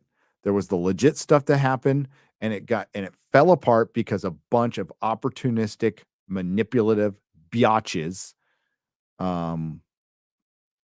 most of which still work in Hollywood today, who didn't say anything about Harvey Weinstein and knew about it, used it to further their careers and ruined people's lives for it and slept like babies afterwards. That's what ruined their movement. This is the exact same thing. Adam Warlock for 30 shekels. I will command all of your kids to meditate in school. Your kids will meditate. Your kids will meditate in school. California, Uber Alice. Mellow out or you will pay. Mellow out or you will pay.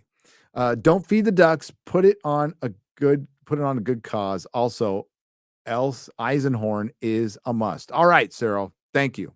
And again, every super chat minus the 30% and 100% of the donations, because YouTube doesn't get any of those, are going to go to Operation Underground. Operation Underground within 1 week of this very podcast, which will be re-uploaded on Nerdrotic Live. You will see on the community section of Nerdrotic Live, Nerdrotic, and Twitter the donation. And I will match it.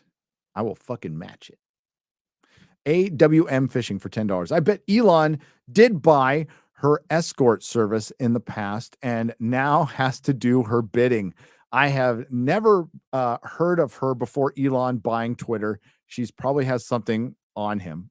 Yeah.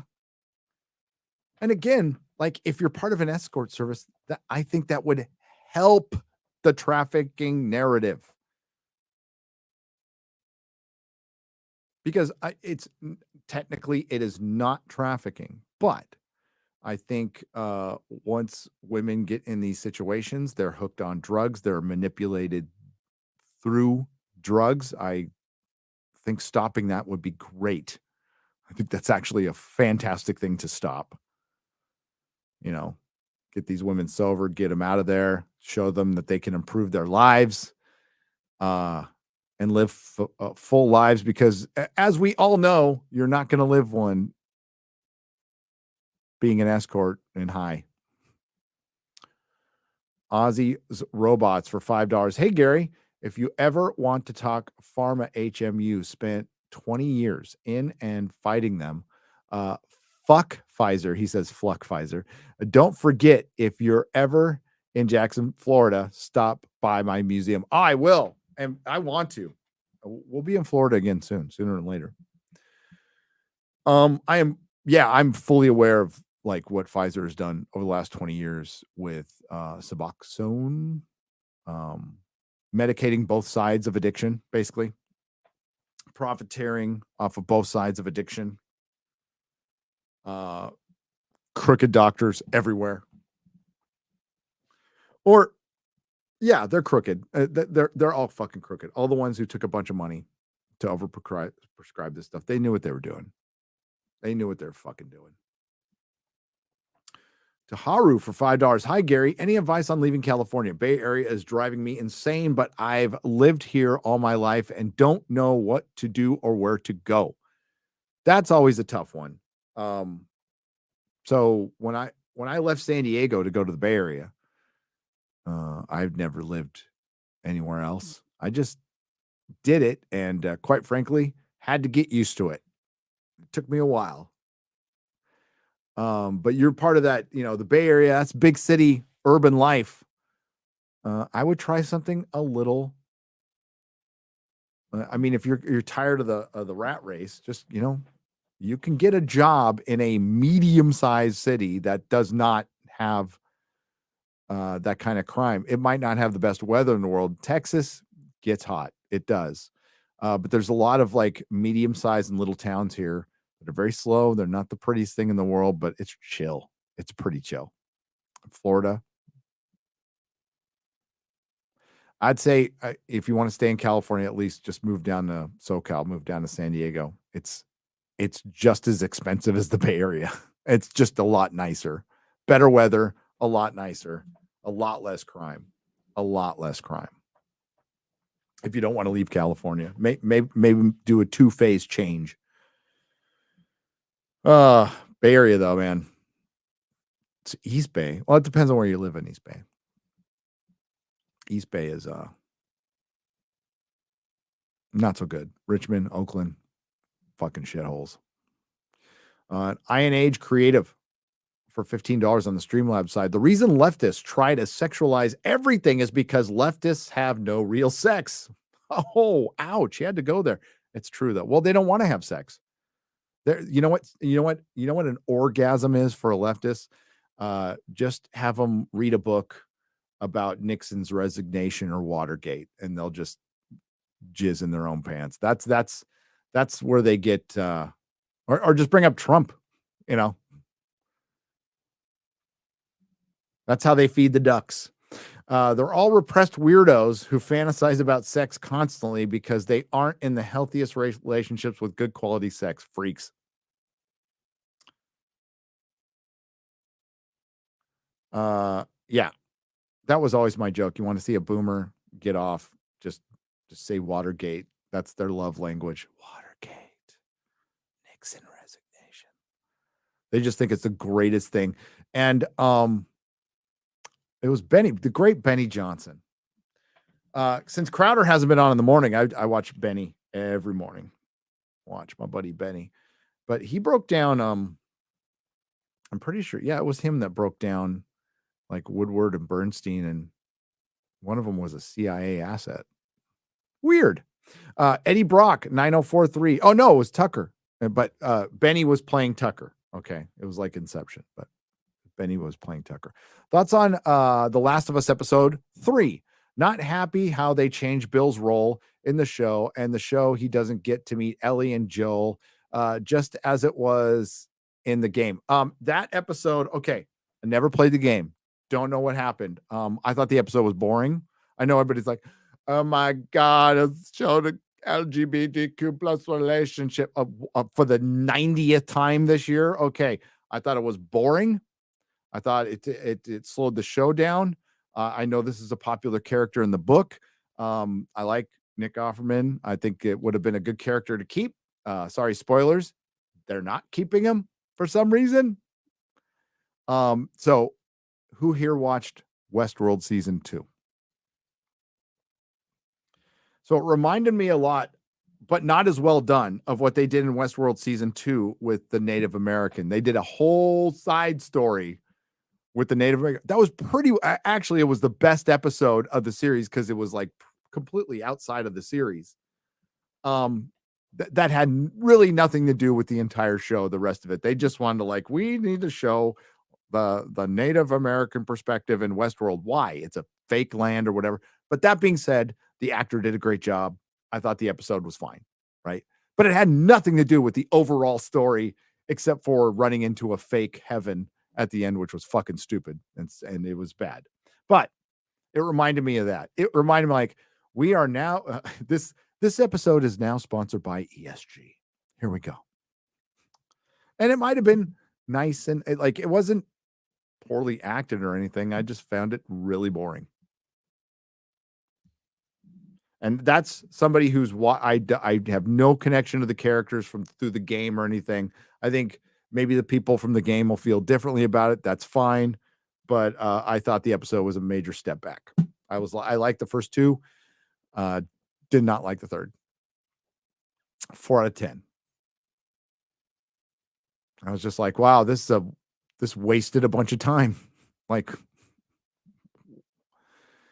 But I mean, we also got confirmation that Abby is coming. Abby is coming. Abby smash. So you're all watching a train wreck right now. You know that.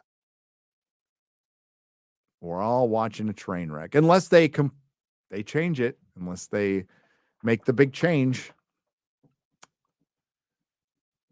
Yes, waiting for the right feeling to go to the gym, to putting as the cart before the horse. Go to the gym and good feelings will come afterwards. Discipline comes for all things hard. Hail Nerdrotic. And admin, thank you for the $14.99 Australian. And discipline is hard. It is. It's got to be learned.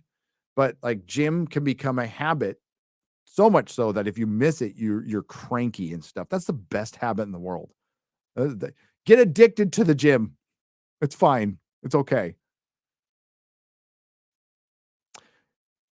Gary Zuby, who we've had on Friday Night Tights, love Zuby, holds the woman's deadlift record. Hail to the fellowship. Thanks for the laughs while I fight the evil eye, declares Junjin for $5. Keep fighting the evil eye. Jacob for $2. Gary, pick up where CFAPs left off.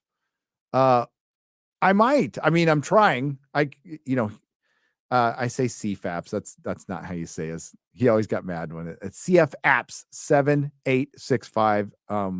It's Chuck He was an ancient civilization YouTuber, really good YouTuber. Really good to listen to, had a good voice for YouTube, passed away a little over a year ago from a heart attack. And it was very sad. It was very sad because I've been listening to that guy for years. Nobody can replace Chuck, but I will try to pick up where he left off. Forbidden Frontier every Sunday, 5 p.m. Central now. It's Adam Krigler, yours truly, and Quarterback Garrett talking about ancient civilizations, all Graham Hancock, Randall Carlson kind of stuff.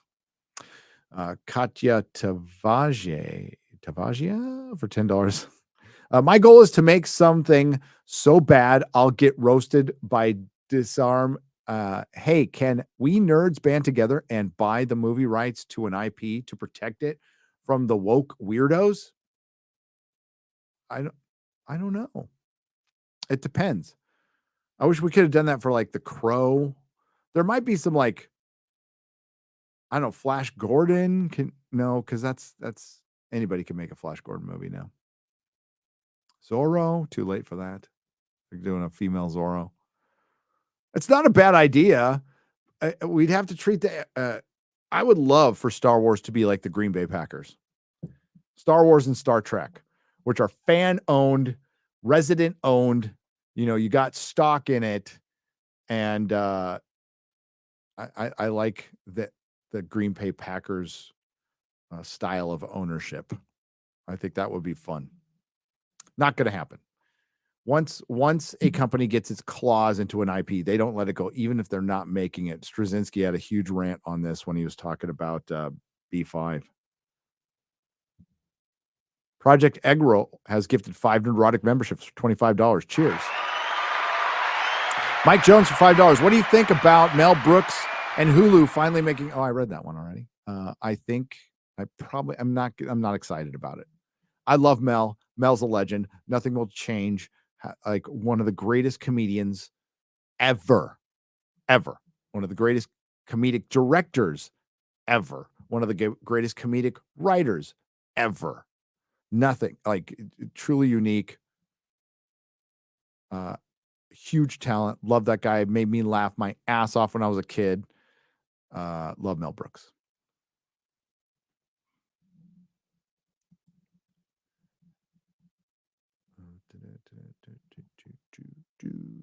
Here we go. My mind is a raging torrent, flooded with rivulets of thought, cascading into a waterfall of creative alternatives. God darn it, Mr. Lamar. You use your tongue prettier than a $20 whore. Love that line. All right. Got a few more, then we're out of here. Christian Wolf for $10. Warhammer 40K will help heal those Star Wars, Star Trek wounds. I hope so. It's so good and does not hold back. Very metal, which I like. Speaking of that, do you have any good metal suggestions for a workout? Oh, it's I'm not into the new metal. I'm just like in the classic metal. But anything that's fast like works for me, and it depends on my mood. But Am I Evil is one of the best songs, or best for cardio, for running. Am I Evil? So where's my place? Am I Evil? Hangar 18 by Megadeth. Stand Up and Shout, Dio. This won't be metal, but Geek USA by Smashing Pumpkins. Good fucking fast song. And then like old AC/DC, dude, Whole Lot of Rosie is just the shit. It just builds up to this awesome crescendo of like madness that I love. Yeah, just really basic old class stuff that's fucking fast. If it's fast, it goes. Depends on the mood. I'll throw on some Slayer. Manowar is really good. Wheels of Fire. Fuck, that song rocks. Yeah. Or I could just listen to Dio all damn day. Dude was the GOAT. The Grizzly for $10. That's what's on my playlist right now. So I just read off what's on my playlist, and then there's one more.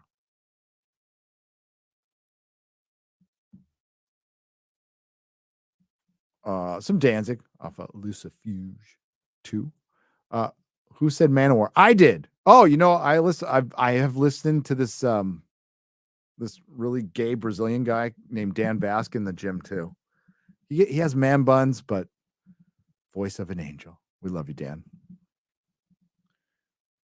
We love you, Dan. I said Manowar. But hail Dan Vasque. He's an up and coming YouTuber. You might want to go subscribe to his channel, follow him on Twitter if he doesn't get suspended again. Last one, Dead Space 2023 is just as good as better if some spots as the original 08 game. Just finished my first run, and I'm gonna go in New Game Plus. Highly recommend to any horror fan. Oh, awesome. Good. I heard a lot of people have been liking it. I'm going to do Witcher 3, I think, this week. It depends on how my Velma video goes and if there's any other things that come up. Champagne Sumo for $9.99. Just wanted to say thanks. Hey, thank you. Cheers. Thanks for being here. I should be thanking you a lot. Thundercats, ho, for £2 British. Pinching your sack wakes you up too. That's not something I do. I'll drink a cup of coffee rather than pinch my sack. I don't know. I'm good. Maybe jump in a cold tub, but not pinch my sack. I mean, we've all done it accidentally. That fucking zipper. Woo! Marvel Mind Trick for £1.79. Nice link up. Cheers. Dad's Den of Pop Culture for $5. In her defense, I was pretty excited the first time I had my picture taken with a Polaroid camera. They're like magic. Invite Defango, who just got his account nuked. If we talk about it again, we will. We will. Damajanai for $5. What's up, Damajanai? When you tear out a man's tongue, you are not proving him a liar. You're telling the world you're afraid of what he might say. Eliza seems very afraid. Yep. Tyrion Lannister. My Stick Neon for $2. Gary owns a coffee company, still drinks Starbucks. I don't own a coffee company. I am sponsored by Geek Grind, but I drink tons of other coffee, okay? It's not exclusive. I mostly drink Geek Grind. It's like 85% Geek Grind. I drink a lot of coffee. Maybe one of these days. No, I'm not. I'm just not. Everything is not content. I'm not going to document everything. I'm not going to stream myself in the bathroom. Everything is not content. Okay. Ian Hopkins for $5. My morning alarm is the same tone. I thought I was just dreamed an entire day and was about to wake up late. How do you know you haven't? Kino Reviews for $5. Hail, James Gunn and Peter Safran will reveal portions of the DCU slate tomorrow. Is it too little too late? Your thoughts? Maybe. Well, it depends. Might have to do that live. Are they live streaming it? I might have. Oh, and we'll have a real BBC. So there it is there. We'll be talking about it on Az's channel next week. Dapper Nerf Herder for $5. I have been watching the old Justice League cartoons again, and I'm really getting into the question. The question is great in those, by the way. Have you do you have any comic recommendations for him? Yeah, the 80s question book is fucking brilliant. Get into the 80s stuff. I mean, the question is basically, the Shadow, but he's still cool. I Miss You and Overlord DVD. Have any plans to do it again? Todd Vanderseas for $4.99. You never know what happens in the future. You'll never know. I never say never. Right now, I'm streaming with the people I'm streaming with, and that's all the time I have. But dude, things change all the time. She's just a witch without a broomstick, says Lake B. Self-reassuring title, $4.99. First super chat here. Ooh. I worked on a few Marvel shows. I used to watch FNT and your Nooners on the set to Rebel. Holy shit. I'd say more, but I'm afraid of those NDAs. Oh shit. Well, self-reassuring title. We could talk I've got NDAs too for the Orville. I think I can talk about it now, though, seeing that you saw the season, which I liked. That was good. I like season 1 and 2 better. But I know how how much money they put in that third season, and it's not canceled yet. I hope it isn't. You know, Seth MacFarlane, you're not going to agree with a lot of his politics. I certainly don't. Never unfollowed me, talked to me, at least had an open dialogue. That's all you can ask for. Talking and drawing with Shane Davis for $2. Awesome Cyclops figure. I freaking love that, man. I want them to make more comic book style figures. The Wolverine one, I haven't gotten it yet. I'm gonna get soon. But the Brown Gaijin. What's up, Shane Davis? Are you gonna sue Disney? Are you gonna sue Disney? I'm rooting for you, man. Fuck them. Bald Barian for $1.99. Am I evil is about Elric. Hail Diamond Head. Yeah, Diamond Head. I love the Diamond Head version. I do. I just think the Metallica version a little faster. That's all. Damn good version. Fucking Elric. Love Elric. Lake B for $5. Motorhead forever. Yes, of course. Lemmy is always on the list. Lemmy and Danzig are in heavy rotation in my life for the last 30 years. When is the Vegas meetup? Asked Fuzzy for $2. It is. I'll tell you right now. February. No, sorry, what did I say? February. Stop. Scratch that. August. No, sorry, April 26th. April 26th. Wednesday, April 26th. I'm going to be there from the 24th. Thank you, X-Ray. X-Ray Goo. 24th through 29th. That's CinemaCon. CinemaCon goes from the Monday to Thursday, I believe. 24th, 27th. I don't even know if I'll go to CinemaCon, but it's there. There'll be other YouTubers there. But it's gonna be at the Millennium Fandom Bar, like it always is. We have the place to ourselves. It's all ours. And it's the same as last time. It starts at a certain time. We'll have some drink tickets for you. We'll have some food tickets. We're going to get some food trucks there. So we're throwing you a little party as a thank you for supporting us. I wish I could fly you. I wish I had Mr. Beast money and I could just fly all out, but I don't. But anyway, you get out there, the party will be free. You will not be charged any tickets. Again, first 2 rounds will be on us, and I don't even drink. And we'll get you some tacos and some food from a food truck. It'll be fun. And again, I'm going to be there all week. And the Geeks and Gamers folks will be there. Most of them. I don't think Odin's going to be there. And we'll do Friday Night Tights from the Sticky Paws studio again, and it'll be fun. So join us. We'll have art and all the information ready soon, but that's when it is, late April. I will be in San Diego on the 24th and 25th. Chrissy Mayer's doing a show off Claremont Mesa Boulevard, which is right across the freeway from Southern California Comics. I'm so excited about that. So I'll be there with Mrs. Nerdrotic. I think Chris Gore is going to join us. Paulie will be down there, the Latino Slant, and many others. So that'll be fun. All right. I was going to do a couple hours. Thanks again for to Brittany for coming on. We love Brittany Venti. She is a cool person.